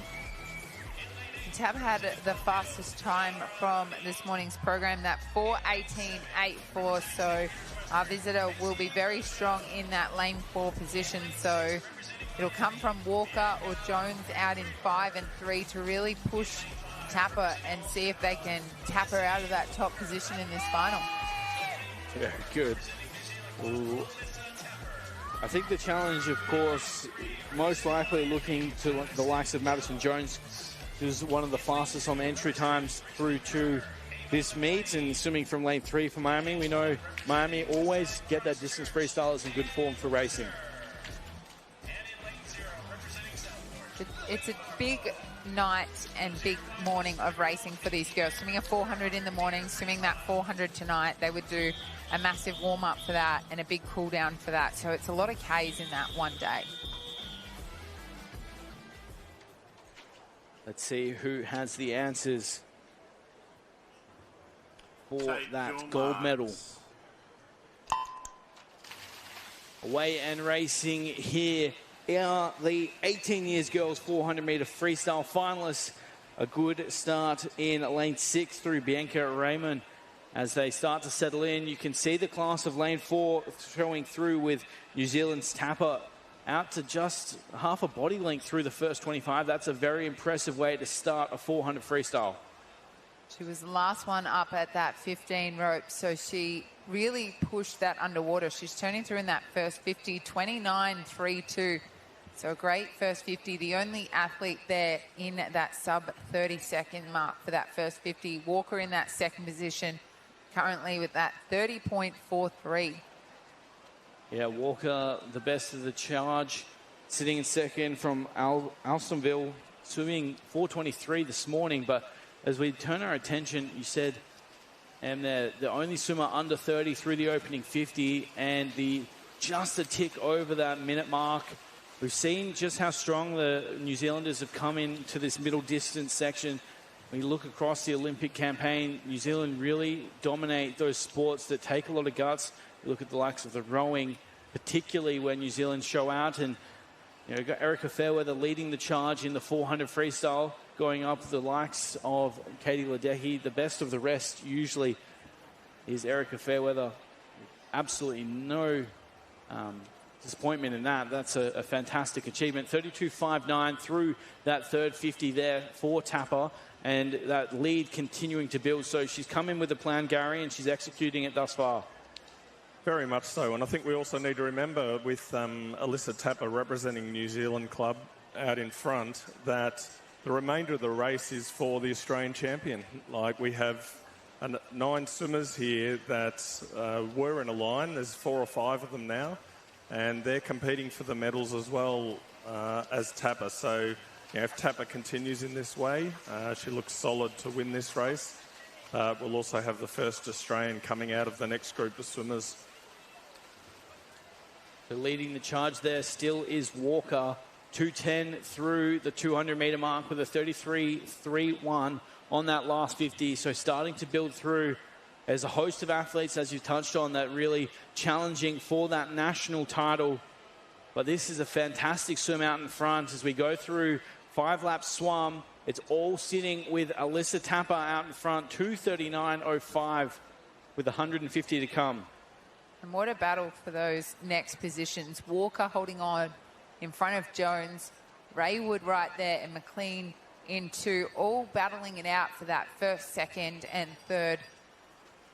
The gold, silver, and bronze medal on the line for these ladies. Tapper doing a great job out in front, extending on this lead. Our visitor from New Zealand really showing world class here as she comes down to that last 100 metres.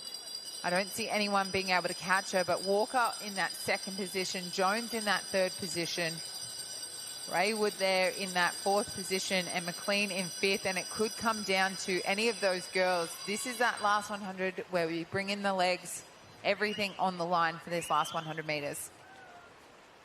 That is exactly right, and you can see the build coming through this race, a perfectly executed, a very precise race. 4:18.84 the time this morning. As you mentioned, Em, a very big day to back it up, and backing it up is Tapper. She's well and truly in front of the field.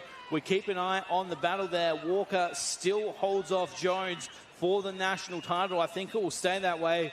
There's still a battle in for bronze as well. Raywood in the mix with McLean and Buscher out of lane 1, all fighting for that potential Australian bronze, but there's no doubting the gold will sit here in lane 4. Alyssa Tapper committed to the race from the very start, and she's rewarded with the victory for 15.06. A breakout performance for New Zealand club's Tapper in lane 4. The national title going the way of Walker. What a battle it was across from McLean in 3rd overall. Storming home down that final 50, 31.90.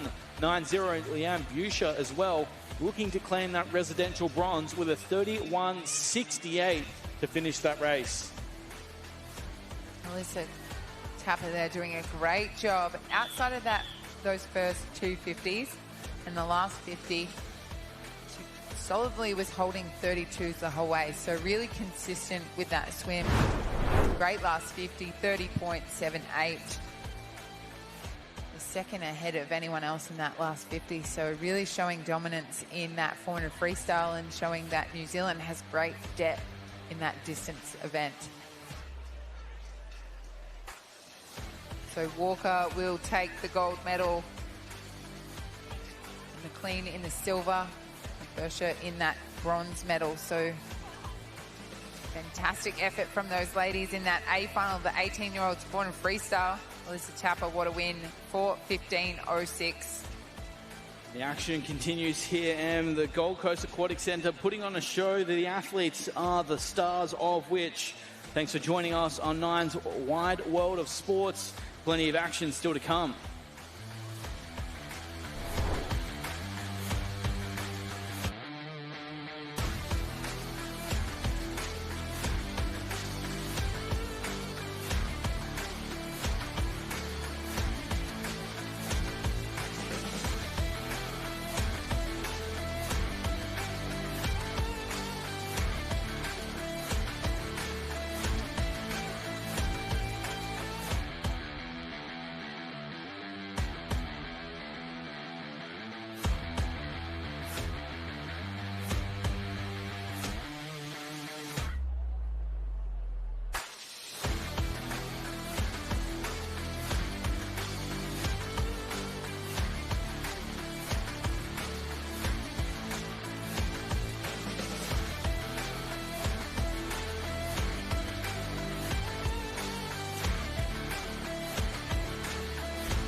And welcome back to the Australian Age Championships here at the Gold Coast Aquatic Centre. It's a beautiful night here, as always, on the Gold Coast. And plenty of the crowd piling in to see the swimming action. This is night 2 as we move into some 200 metres freestyle, the A final for the 17 years boys. And then the 18 years. Gary, I know that you said earlier in the program the 16-year-old boys 100 fly was your race. You thought that was going to be the best race of tonight. I think that race is right now. I think Henry Allen in this 200 freestyle, coming off that 200 backstroke, that Australian age record last night was outstanding. So I'm excited to see what he can do in this one.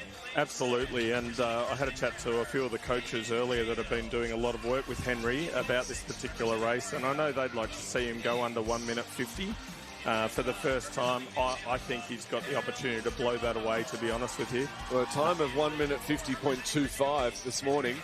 He's not far off it, and if you can make the most of the advantage he has with his height, you can see him. You just saw him on the screen before. It really is a big advantage. That junior Pan Pacs qualifying time, you can see on your screen, 1:51.72. And the Australian record, a 1:44.06. The great Ian Thorpe. So boys, A final, the 200 metres freestyle for 17 years.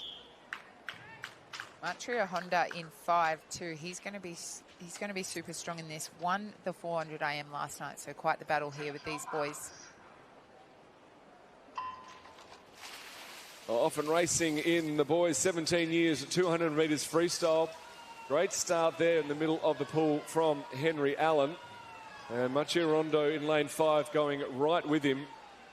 It's a 4-lap race, and each lap obviously vitally important, but that third 50 really does make or break. It's how you get out, and the three of them turn almost identically. In fact, Charlie Austin gets to the wall first in a 25.48. It was a dead heat. 6/100ths of a second later for Henry Allen Machirondo. So I think you're right, Em. This is going to be a big battle.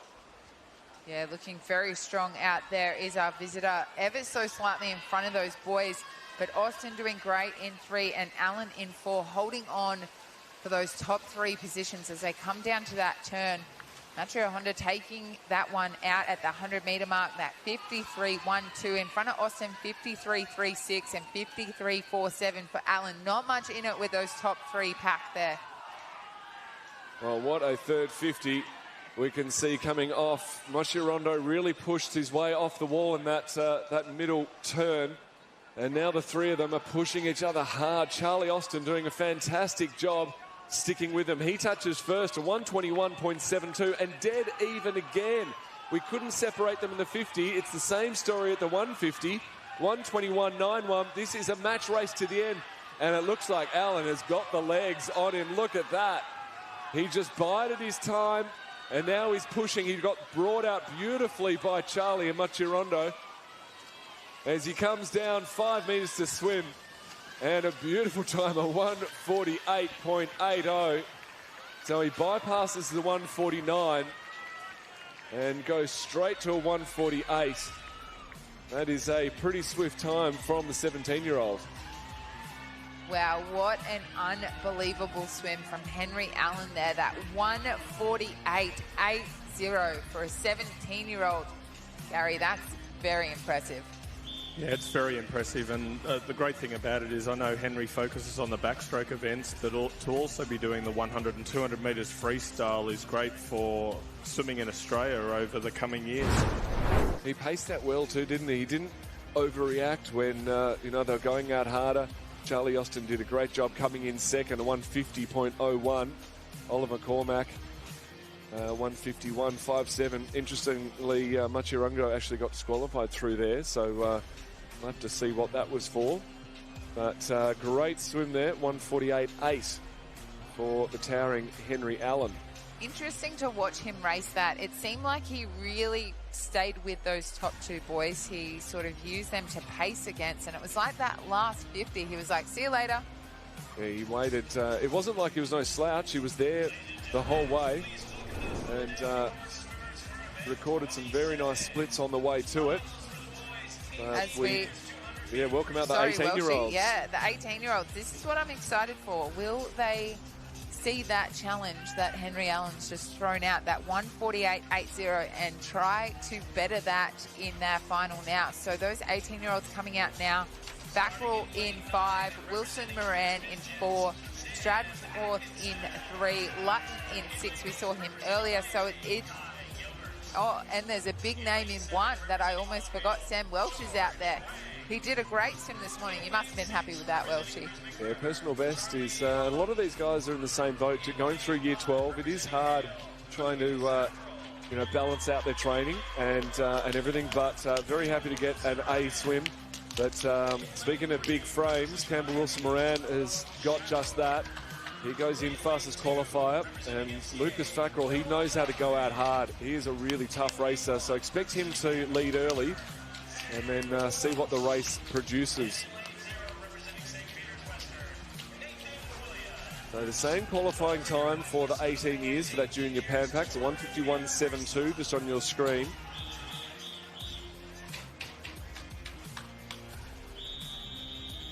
Charlie Lutton there getting ready for this big 200 metres freestyle for our 18-year-olds.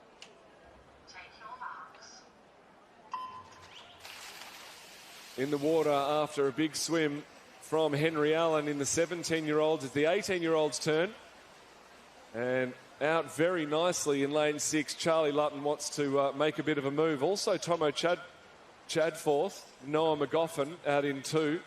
So they're being led out well at the top of your screen. And just biding their time. We saw this, and we see this time and time again with our athletes. Just waiting for that time to really pounce. Get out swift, get out fast, but don't expend too much energy. So Noah McGoffin with the best of it in lane 2 at this stage. Looking very strong as they come down to that 100-metre turn.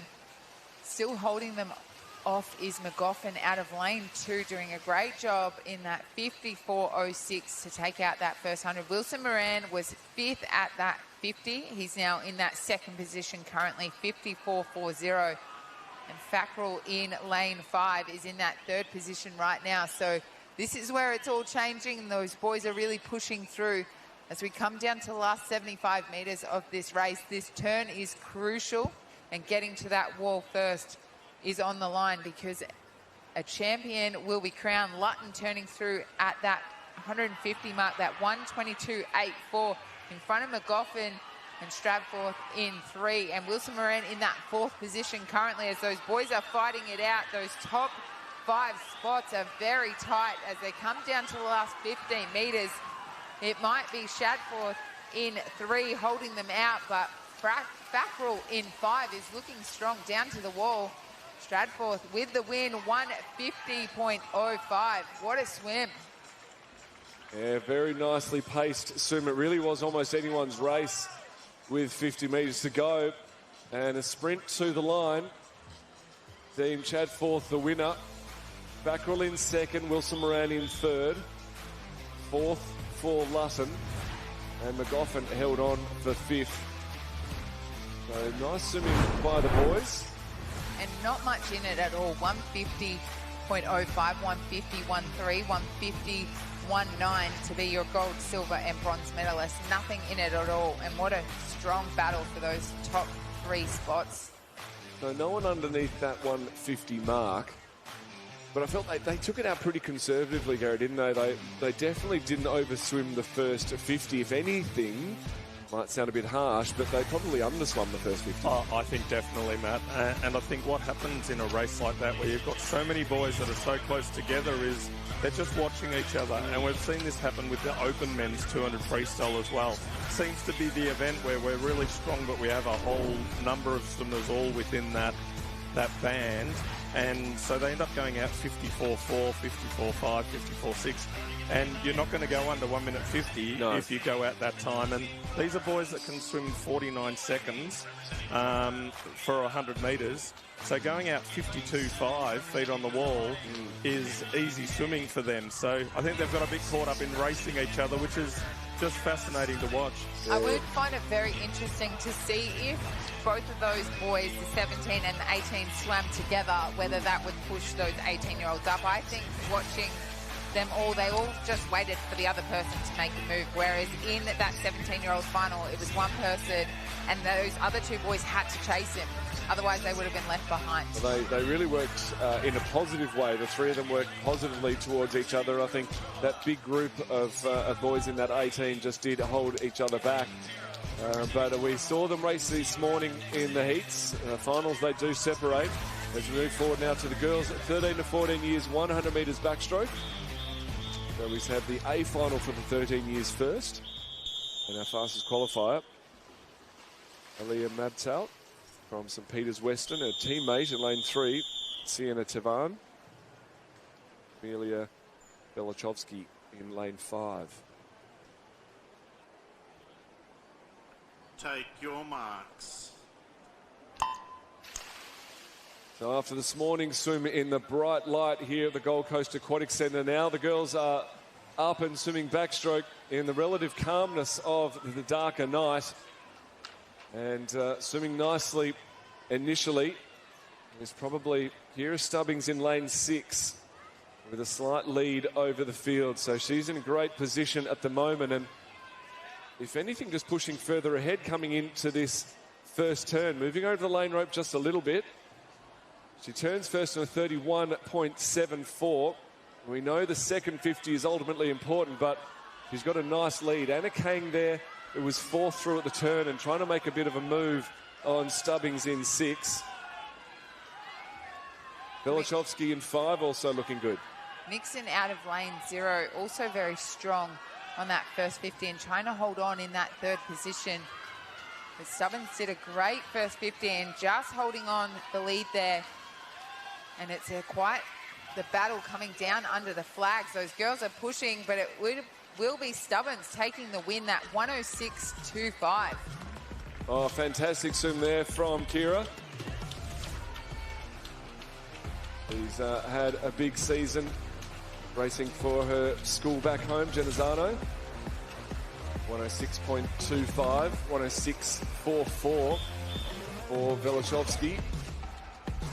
3rd through was Mab's out, 106.59. So really good swimming. The girls are doing a great job under here at the lights in this outdoor pool.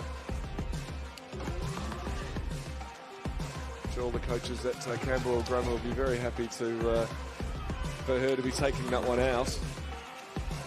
Definitely, Matt. I think they would be. Matt Belladravoni and his coaching team would be very, very happy with that swim. Brad Smith's put a lot of work in with Kira, and it's really starting to pay off. So nice work as we move into the B final for the 13-year-old girls.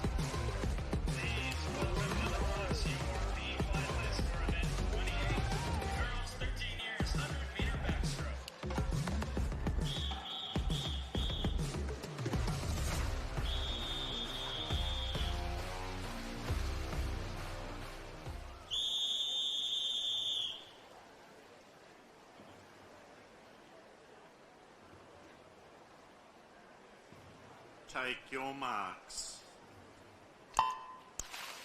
The B final underway for the 13-year-old girls. Gradzik in lane 4 from Brisbane Jets, Emma Needon. In lane 5, really long underwater from Zoe Clemenson. And she is right up there, but having a bit of a tussle with Zhuang out in lane 0. But probably more so Priscilla Miller in 7. So lucky lane 7 working for the girls in these 100 metres backstroke. 32.53 Miller takes them through in. Second through was actually Chappell out in lane 9. So the girls really making the most of this B final opportunity for a night swim to better their time from this morning. Third through was Mulcahy, who's trying to catch up to the very fast Miller right next to her. But coming through in lane 4 now, it's Gradzik. So it's going to be a match race to the line between Gradzik and Miller. I think Gradzik has got a bit of momentum on her side with 5 metres to go. And she touches the wall to take out the B final in a 107.89. Just in front of Miller and Mulcahy. Great job for our winner there to take out that B final. Almost a second faster than this morning, so a fantastic effort. All those ladies doing a great job in that B final. 100 metres backstroke, only 13 years of age, so our youngest age group here at the championships. Really showing that they can come back from morning and night and still do those great times that we see, Gary. It's a real skill, Emily, to be able to swim in the morning, then go and have a rest during the day and then come back again at night. And it's something that, you know, all of our athletes here get to practice at this event. I think also the fact that the event is over 8 days. You know, it's funny, there's only one other event like that in the world, and that's the Olympics. So all of our young swimmers get the opportunity to simulate what happens at that level, an 8-day meet, when they're quite young. And that's just by accident, but it's actually goes in our favour. Absolutely a great skill to have. Ivy taking out that B final in that 107.89. Just waiting for those results to become official. Here they are on your screen right now. So Miller in that second position, Mulcahy with that third position. And that was your B final of the 13-year-old girls 100 metres backstroke. As we get ready to welcome out the 14-year-olds A final of your 100 metres backstroke. I'm excited for this one. Lucy Marr in this, Lexi Mulcahy in this, Neo in 5, Lim in 7. We've seen these girls a lot already in the first 2 days of racing, so it will be an exciting race to see who will take it out, because really in the 14-year-old age group, there's no definite winner to anything. It's all about the battle that these girls can produce with each other. And a lot separating them this morning. Only hundredths of a second separating Mulcahy and Neo. Lucy Marr had a very nice swim from MLC Aquatic to get in for third. Bethel in 6. She is being presented to the crowd. Lauren Bethel.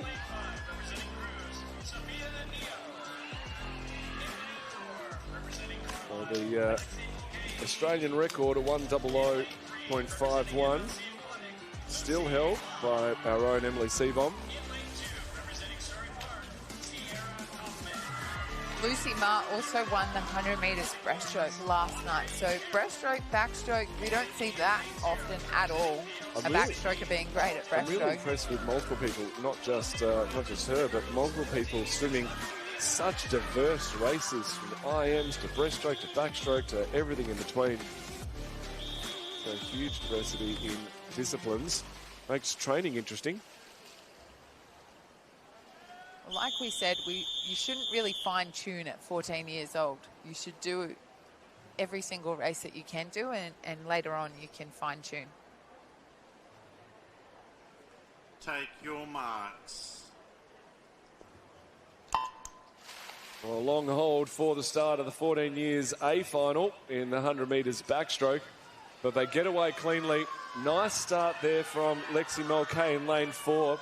She really popped up at that 15-metre mark and has the early lead. Also looking good, Audrey Carroll out in lane 1. She's having a very close tussle with Georgia Wheeler right next to her. But Lucy Ma in 3 has really started to gap the rest of the field. She's going to have a bit of a battle with Lauren Bethel in lane 6. In fact, Charlotte Lim, lane 7. So 31.18, 3/100ths of a second back to Charlotte Lim. Yeah, what a battle we're seeing. Lim, Ma, Hanifi out in 9 with those top 3 spots on the 50. So they're coming down with 25 metres left to swim. Ma doing a great job in 3. She's probably got half a body length on the field now. As we have a look under the flags, it's still that battle. Mulcahy in 4 and Neo in 5 coming back at her, but Ma holds on for that win, 104.44. A fantastic swim for Lucy Ma to take out another win here at the championships. Sophia Neo in that 2nd position, 104.74.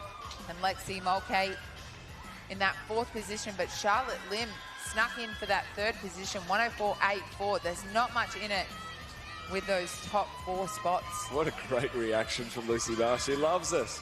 And Lucy Ma, happy birthday to you today. What a great birthday present, winning that gold medal on your birthday. All right, everyone in the crowd, no one. Fantastic swim to take out the A final for the 14 years backstroke. What a birthday present for Lucy Ma. And one of the few swimmers tonight to better her time from this morning. And that's what you've got to do. We keep talking about that progression.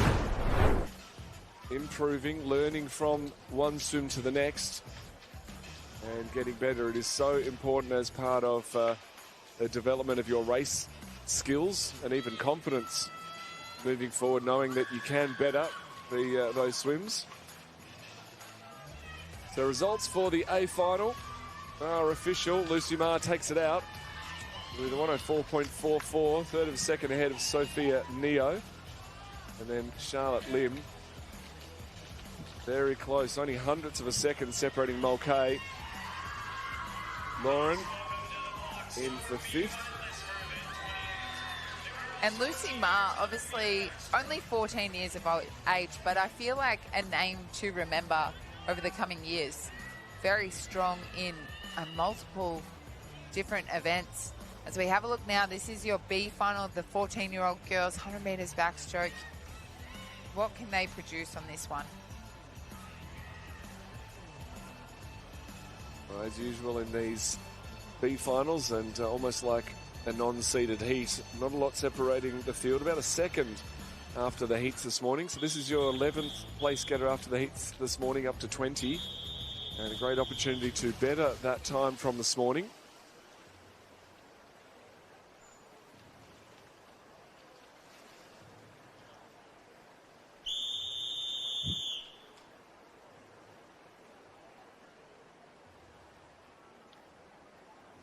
Take your marks.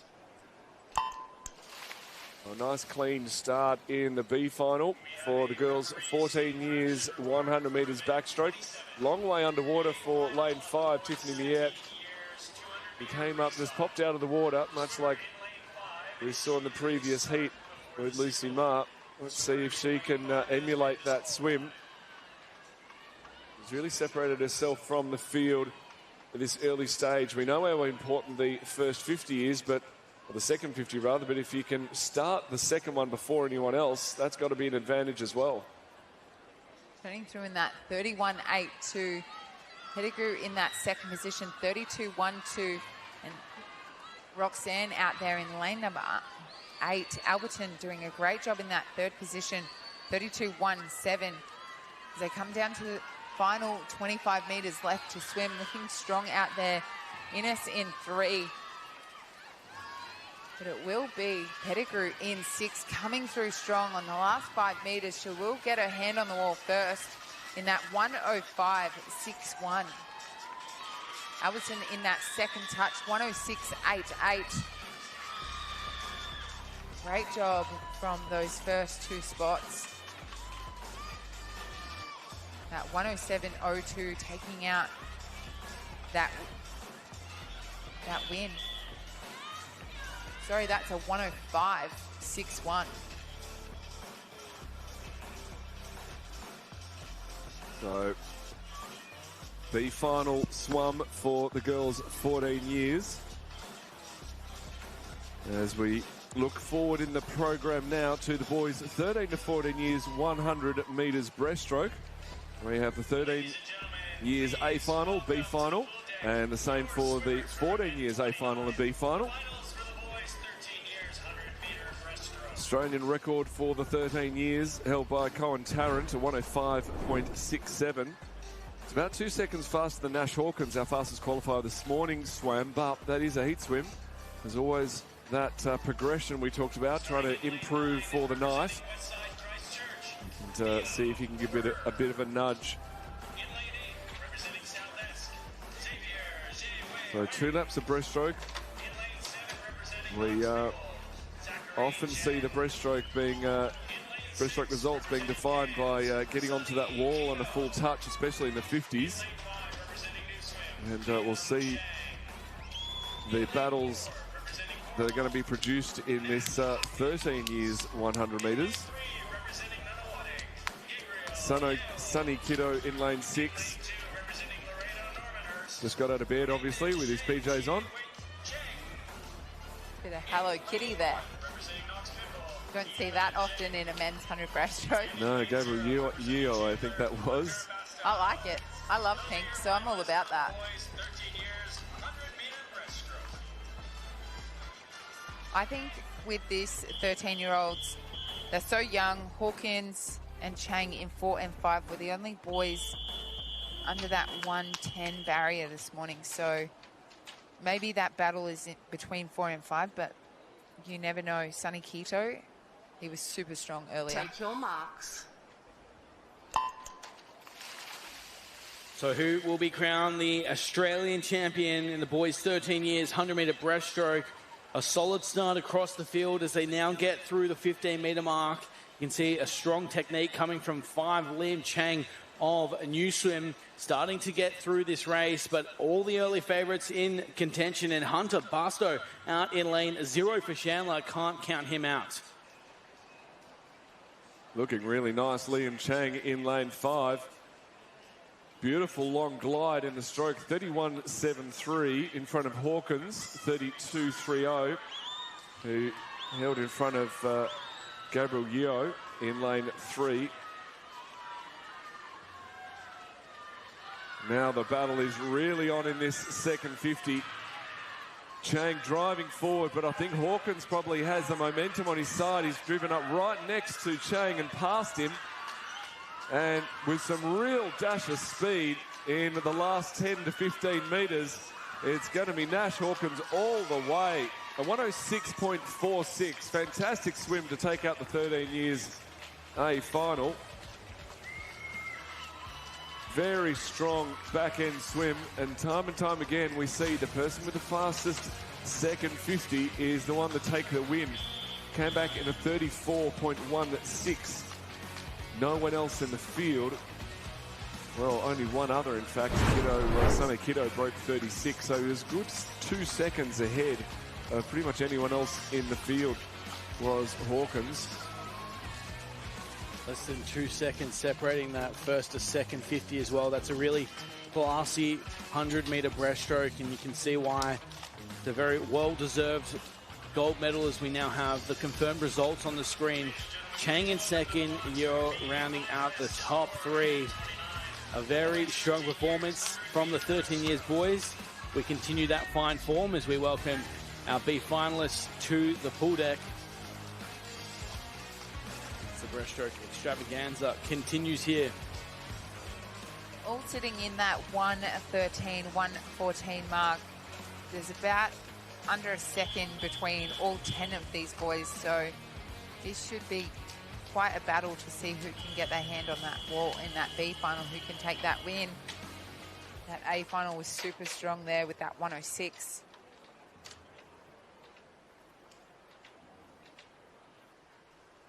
Take your marks.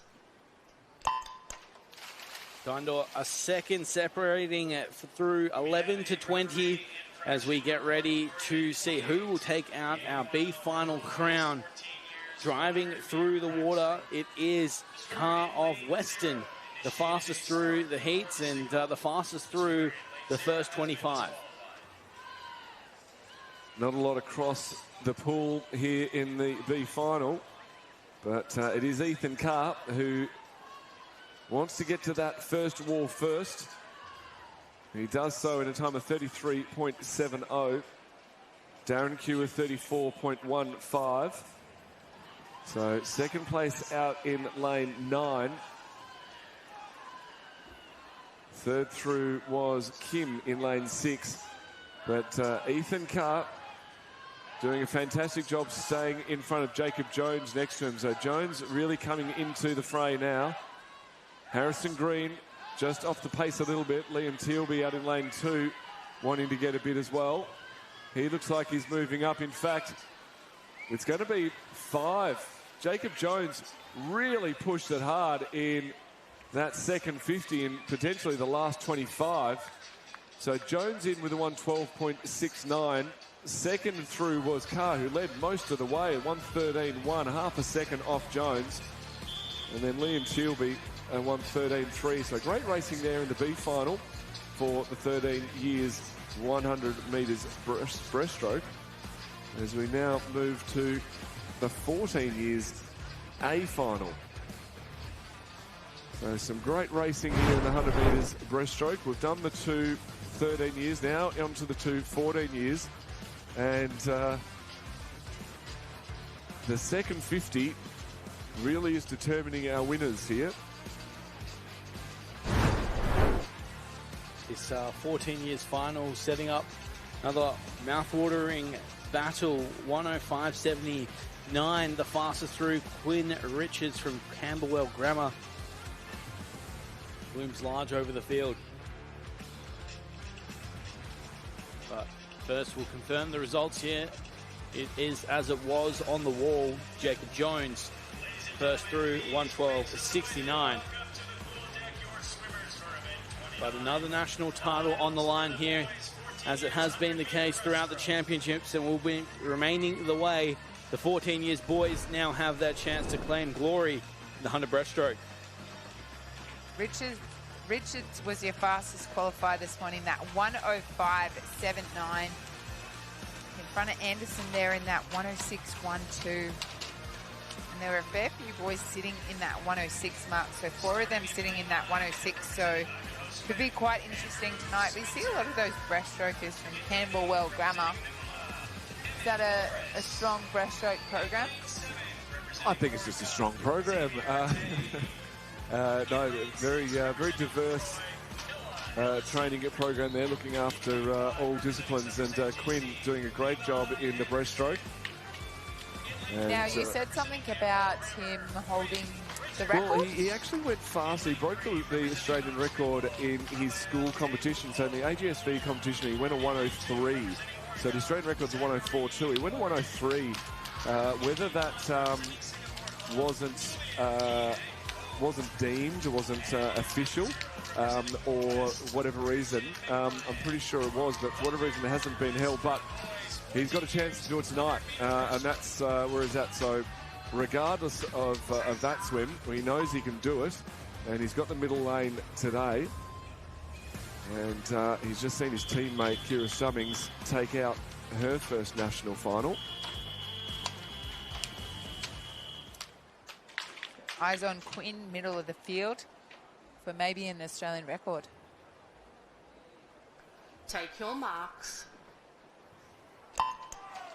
Off and racing here, the 14 years boys, 100-metre breaststroke. The national record sitting with Koa Stotts, 104.21. A fast start coming from across the field, but starting to move through. We can see lane 4 swimming strongly. That is Quinn Richards leading the way. Yeah, Quinn Richards really pushing hard in this first 50. He's actually known for a dynamite second 50, so this is a little bit ominous for the rest of the field. He touches first in a 29.92, so getting out under that 30-second mark is a brilliant start to this race. Raffaello in lane 3 right next to him, a good half a second off. In the outside lane, Emmett Morris out in lane 8, looking strong in this second 50 as well. Ellison in third at the touch, but it's all about Quinn Richards and how fast he can go. So coming down, 1 minute down. He's gone a 103.65. So we called it early.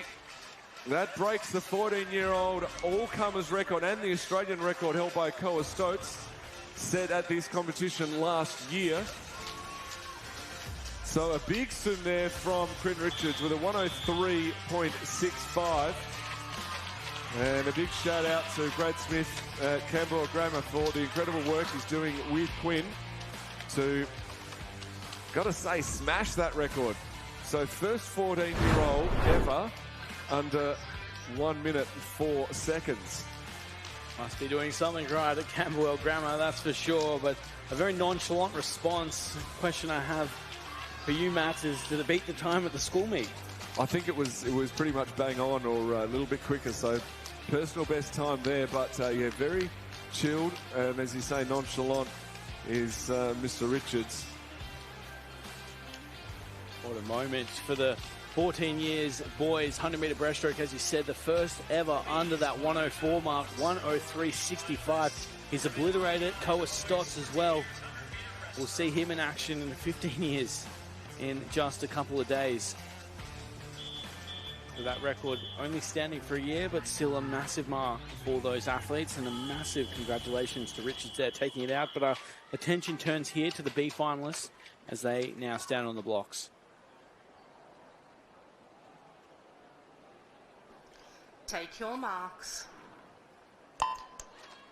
Underway is our B final in the boys 14 years 100-metre breaststroke. A good start coming out of lane 6 through Dallin G of the city of Sydney. The fastest through this morning was 108.76, just outside the time to make that final. That was, of course, Peter Kim in the middle of the pool, but G still looks to be up there with the best of them. Lane 1 going strongly as well as they go through to the halfway mark. Yeah, B final doing very well. And Tucker in the outside lane touches first, 32.06. Second through Wang, 32.25. And Kim in the middle, 32.50.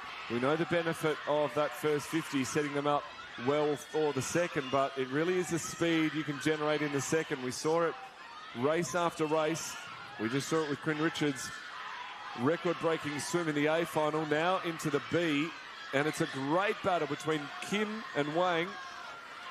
Who's going to get to the wall first? It's going to come down to the touch. He stretches out to touch first. Aaron Wang, a 108.41 from Seahorses. He touches in front of Peter Kim from Surrey Park in a 108.66. Third to the wall, Dylan Shee in a 109.68. Results there for our B final of the boys 14 years 100 metres breaststroke.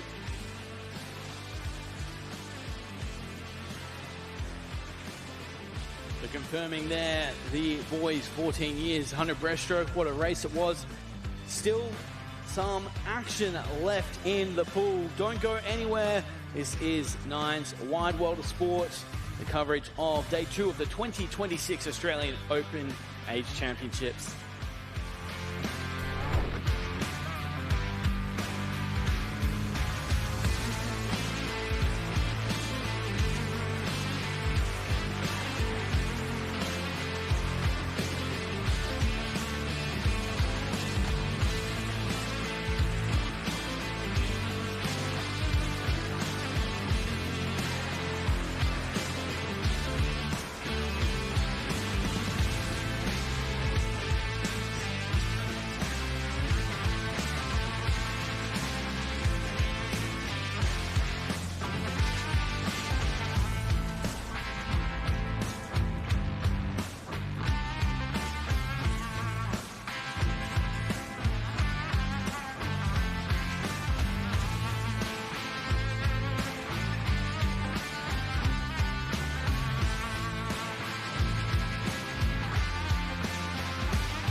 Thank you for joining us for the continued coverage here. Night 2 of the 2026 Australian Age Championships. There's still a number of national titles up for grabs here, and we'll meet those competing for that very shortly. A tough way to finish the event, the 200 butterfly. Up now, the 15-year-old's chance to claim that national gold. As they come out onto deck, you can see the Australian record there, 207.25, Lizzie Deckers. And holds the 15 as well with a 208.51. The fastest this morning, Ayu Sakurai from Miami, 2:15.06 the time. Took a 2:16.74 to take the gold last year. There's a couple athletes around that mark, with Annalise Matthews swimming from lane 5 of Rocky City. Don't know what it is about Rocky City. They love these longer races. Breed them tough, get them ready to race these mid to distance events.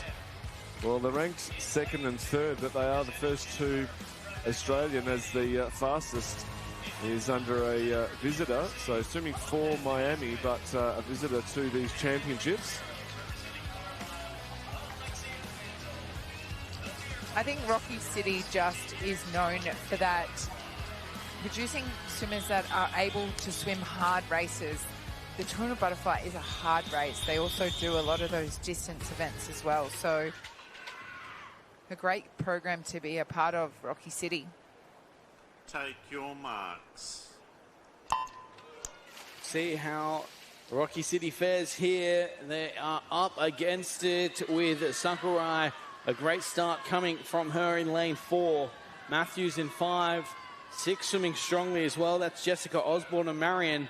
Carlisle flanking the field in 0 and 9. That's Mantle and Ung in 9. As we go down to the first turn, you can see the prowess of the middle of the pool being led by 5 and 6. I love a good 200 metres of anything, but 200 butterfly is one of the best. The lead can chop and change quite a lot as swimmers try to push or potentially fatigue on their way through the race. But a great starting bid for that first 50. Jessica Osborne touching the wall first. Matthews in second. And a tie there for third. Weath and Sakurai. And nothing between the field. Probably Weath coming through. She does touch first in 104.09. A tenth ahead of Sakurai in lane 4. Matthews holding on to third now. Osborne in for fourth. Asquith is in the mix. And we go down to Chu Whiting. Emma in lane 9. And then through to Mantle. Very strong for those first 4 positions. Very tight. They've just made that move now. As our swimmer in lane 4 takes over the lead. 1:38.96 in front of Matthews there. That 1:39.28. Weath in that third position currently. That 1:40.00. The fantastic term, as you called it. Sakurai now well and truly maintaining that lead, but Matthews still fighting. We talked before about how tough Rocky City are. It's being tested here, but Miami have the answer. Sakurai is going to come down to take the title. 2:13.44. The gold medal going her way. National champion will be Matthews. Mackenzie Wythe rounding out the top 3 there. 34.48 on that final 50 for Ayu Sakurai of Miami. A very well-deserved gold medal headed her way. Perfectly executed 200 butterfly. That is how the 200 can deliver in such spades. Sakurai with that gold medal. Matthews will also get the gold medal as the first Australian. Wythe will get the silver medal, and Osborne with the bronze. Not bad for Rocky City, coming back with the gold and silver from the 200 metres butterfly. So we wait for those times to be official. It was really close there in the mid stages. And those turns underwaters were so important. And finishing on a full stroke at the end, leading to that fastest time for the 15 years A final. So just waiting for the results to come through. I think we're just waiting on one of the times from lane number 9 to come through on the screen. So we're just pending here as we have a look at those fans out there. The support system is so important to these athletes, those age swimmers, their parents take them to those early morning sessions. They take them in the afternoon, they pick them up, they make sure they do their homework and they make sure they do their training. As those results are official now on your screen, there is your gold, silver and bronze medalist, and Osborne also gets that bronze for our visitor as the Rocky City girls take gold and silver. As we have a look at the next final on the program, this is your 16-year-old girls 200-meter butterfly. We saw the 15-year-olds do a great job of that. Let's see if our 16-year-olds can outshine them. Schumack in lane 4. I would almost like to say Heidi Schumack is in a field of her own. She's very dominant at the age championships, and I'm really excited to see what she can do in this 200 butterfly tonight. Sylvester in 3, very strong this morning, that 2:18.03, and Gibson obviously won this title last year, so a very tight battle for those first 3 positions and not much in it at all. So it could go anywhere here, but my money is on the middle of the field. Well, this is the final female individual race for this evening. And last chance to set that personal best time in such a grueling event, the 200 metres butterfly. 15 years was won in the, was it 2:13, the previous race? So we'll keep an eye on the time, see how the 14-year-olds compare.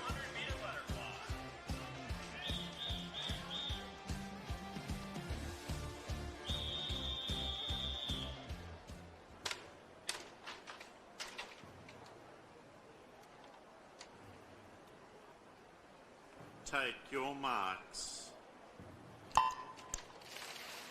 So Sopak represented through Schumack in 4, comes in as the favourite, the defending champion Sienna Gibson swimming in lane 5 for Brisbane Grammar. That's the battle, but already off the blocks you can see the impact that Heidi Schumack is having. As we touched on before the race, this is exactly the moment for Schumack. She's been primed for these age championships, and she's showing us, despite some difficulties in the first 50, 28.62, that is a lightning opening remark. Well, yeah. Schumack and Sylvester were lightning off the block. They were the first to leave the block, and Schumack really making the most of that and taking them through very fast, so 28.6. And this is where she's really pulling away from the rest of the field. Heidi Schumack, I knew this morning she took it a little bit easier in that first heat, but really extending on this lead now. She's got a body length on Gibson in 5, and it's a tight battle for that 3rd position out there. Field holding on in front of Anderson and Sylvester, fighting out for that 3rd position. Schumack doing a great job, turning through in that 1:01.41 in front of Gibson, that 1:03.06, and Field with that 3rd touch on that 100-metre turn, that 1:04.38. Heidi Schumack in a field of her own right now. Oh, as predicted, she's doing a great job out in front. Her stroke looks so good. That undulation through the body looks so natural. The timing of the stroke and the kick absolutely bang on as she touches first at the 1:50 mark, a 1:36.41, second through Gibson. Field in for 3rd, Sylvester in 4th, Anderson in 5th. Then it's Potter, Mulcahy, Waint, Hale and Greater X rounding out your 10. But now with only 15 metres to swim, no one can catch her. Schumack with a stroke that hasn't altered the whole way through. Having said that, she's tightening up a little bit with 5 to go, but that's understandable. It's 200 butterfly, 2 strokes onto the wall. She touches in a 2:13.17, slightly faster. than the 13-year-olds before, or 15-year-olds before, rather. So Heidi Schumack with a great swim, 2:13.17. Gibson in for second, 3.5 seconds back. Field holds on for third, almost touching out Gibson for second, and holding out Sylvester, who gets in for fourth. Great job from Heidi Schumack to take out the 16-year-old's 200-metre butterfly. She will be your age champion in that 2:13.17. Sienna Gibson and Madeline Field in that silver and that bronze from Brisbane Grammar, that 2:16.64, that 2:16.73. That is your gold, silver and bronze medalist in your 16 years 200-metre butterfly. As we have a look at the next event on the program. This is the last event on tonight's program, and definitely one not to miss. Yeah, we've saved a big one for the end. The boys 15 to 16 years, 800 metres freestyle. And all of the competitors tonight, 16 years except for Andre Labara in lane 2 and Nicholas Tan in lane 8, but he's a visitor. So we spoke about this morning, and Lee pointed that out, that the time this morning, Thomas Bridie was the fastest 15-year-old with an 8:24.04. Lewis Kreutzberger, the second fastest 15-year-old, an 8:29, about 5 seconds off Thomas Bridie's time, an 8:29.74. So we'll keep an eye on Andre Labara. He has an entry time of 8:18, so you'd hope that he'd be able to take out that win. But between the three of them, you'd have to think that they're going to be your medal winners for the 15 years. The 16 years, though, well, that's another story. Isaac Wearing and Lincoln Wearing right next to each other in lane 3 and 4, the twins. And Lincoln Wearing, the title holder from last year in the 15 years, and the Australian and all-comers record holder for both 15 and 16. He knows how to swim the 800. And the only one in the field who has ducked underneath the 8-minute mark. Take your marks. Very few 16-year-olds in the history of this event have gone sub 8 minutes. Lincoln Waring has done it a number of times, and this could potentially be another a 7:56.80 to take the 16-year title at the Queensland State Championships, and in doing so, breaking the great Mac Horton's national record. So he leads us through 27.15 on the turn. Hanksick second, Hamilton rounding out the top three, but we are watching the clock as well as Lincoln Waring gets to work alongside his twin. Yeah, Lincoln Waring, no doubt that he knows what he's doing just based on the numbers we gave you before with records and title holders. But just look at that stroke. He is doing this so easily, going further per stroke, taking less strokes per lap, and does that first 100 in a 56.98. So Russell Pang doing a great job staying up with him, and I think that's going to be really good for Wearing's pace. Hopefully this battle will continue and push them both to fast times. Jesse Hamilton looking good in third. Mackenzie Crocker out in 7. He's in 4th position.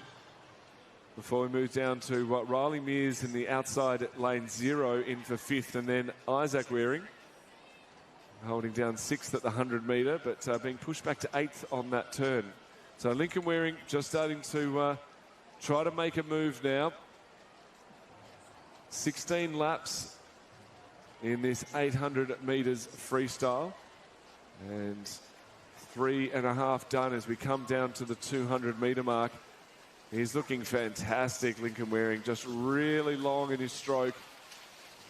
A 1:57.64.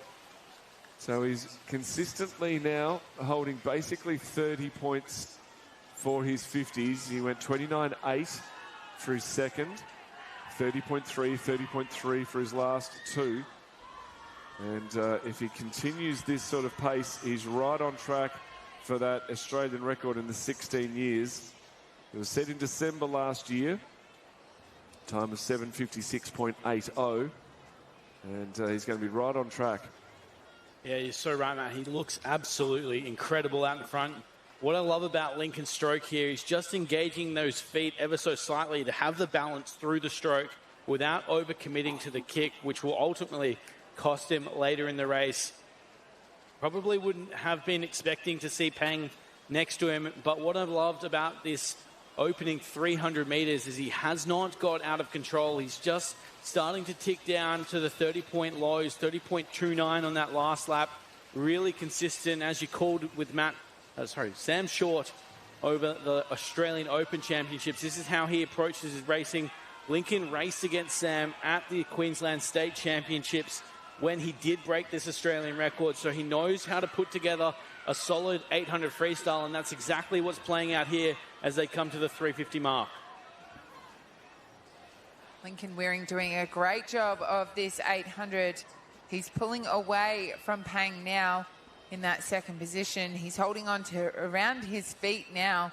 Hamilton in that third position, but it's all Lincoln Wearing here. This is where his pacing and his training will come into play. He needs to hold on to his own race and keep extending that lead over Pang right next to him, who's just falling off of his feet now. So that'll be a little bit of Pang having a few pangs of pain as we're into the mid part of this race. So the 400-metre mark. And Lincoln Wearing continuing his very even splits around that 30.3 mark as he goes through. Faster than anyone else in the field, and seeing he's put in a lot of effort. You can see all the crickets in the water as he goes down. So they want the best seat in the house. But you've got to admit, the coverage on 9 probably has the best seat as he turns through at the 450 mark, 428.33. Second through, Pang still. And Hamilton holding on for third. Isaac Wearing, Lincoln's brother, has made a real nice move now at this part of the race to come up to fourth. He's just got in front of Labara next to him in lane 2. So he was 8th earlier on, and now a real battle between lane 0, 1, 2 and 3. So Lincoln Wearing's last 50, he's really starting to put the hammer down in this second 400. I think the plan was to really push it. He was holding 30.3s. He dropped down to a 29.6 and has pretty much evened that in the next 50. So the second 400 is where he's really putting his foot down. And he's trying to get close to that Australian record, if not break it. 7:56.80 is the mark. If he continues to do a few 29 points, he's going to be right on it. 29.8 in that swim, so he's getting faster. And you can see he's really consistent with his kick. He hasn't let his kick go. It hasn't been relaxed. It's quite steady now, and he hasn't let it go at all.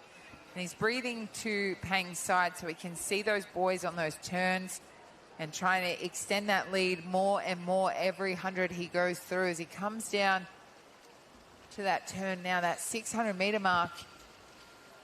He's just dynamite off those walls too, very powerful, and he tucks up into a really strong ball in those turns and really is able to excel off the wall as well. He doesn't really do any dolphin kicks, but he doesn't need to because he is able to hold on to that. Hamilton in that third position, Barra in that fourth position, and Isaac Wearing in that fifth position, but having quite the battle over there. Yeah, you can see at the top of your screen in the yellow jacket, that's Lee Nugent, National Youth Coach. He's looking on very eagerly at Lincoln Wearing. There he is again, and he'll be very impressed with the times. He's getting very fast in those odd-numbered laps. He is splitting in that 29.9, keeping under the 30-second mark on the way out. And if you can just manage to keep that going on these even laps on the way back, the bell will ring with 100 metres to go. He's going to get very close to that Australian record of 29.92, one of his fastest laps of the race so far. And he's really got to try and race it through. He needs to do a couple of 29s, maybe a 28 thrown in there would work. He's going to get very close to his own Australian record. It'd be great if he could beat it. The coaches on the side are waving him on. Lincoln Wearing really pushing away. Pang now about 6 seconds back. Jesse Hamilton holding on for third, a 7:08 at the 700-metre mark. Lincoln Wearing just split a 29.50. That's the fastest 50 he's done, bar the first 50 off the dive. Fourth through Labara. Wearing, Isaac Wearing, just being pushed back into fifth at this stage, but 15 metres to go. Can Wearing creep under? It's a 7:56.80 we're looking at. It's going to be close. He's got it. 7:56.04.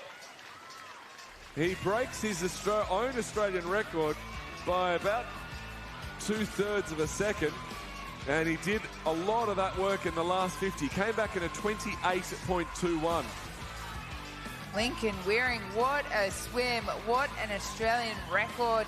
That was insane to watch. 7:56.04. A fantastic swim from Lincoln Wearing to take home that gold medal and your age champion. Hang with the second touch on the wall, that 8:04.70. And that third touch was Hamilton in that 8:07.78. So Labara was your first 15-year-old in that final, that 8:13.11. So we know that Thomas Bridie from this morning in that 8:24.04 will get a medal as well, as his time is fast enough for that silver medal. And Lewis Kreutzberger in that 8:29.74 will win the bronze from this morning. But Lincoln Wearing, what a swim that was. Honestly, one of the swims of the night, battling himself in that whole 800 and was able to, I'm going to call it, say, dominate his own Australian record. That is hard to do. He almost looked disappointed. We just saw the replay of it there, touching the ball, looking up at the board. He almost looked disappointed. I think he felt that he had more to give. And he was very consistent through that whole race, though. He should be very proud of that swim. It is an Australian record. It was his own, but a PB is a PB. And getting under that 8 minutes is enough of achievement, let alone getting down to a 7:56. So amazing night of action here at the Australian Age Championships. I hope you've enjoyed the coverage. Yeah, absolutely. If we wanted to see more from Lincoln, I'm sure we'll get to see it in the coming days. The good news is the action does continue tomorrow morning, 9 a.m. starting. Be sure you are here.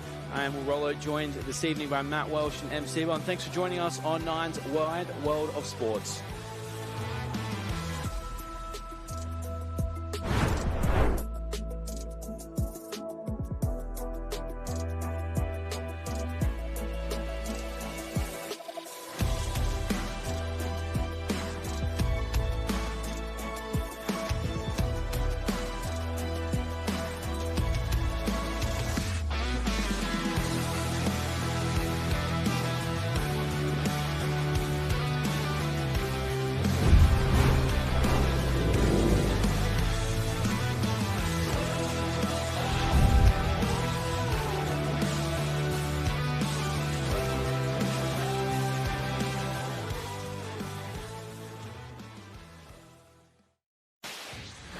This has been another presentation from Nine's Wide World of Sports.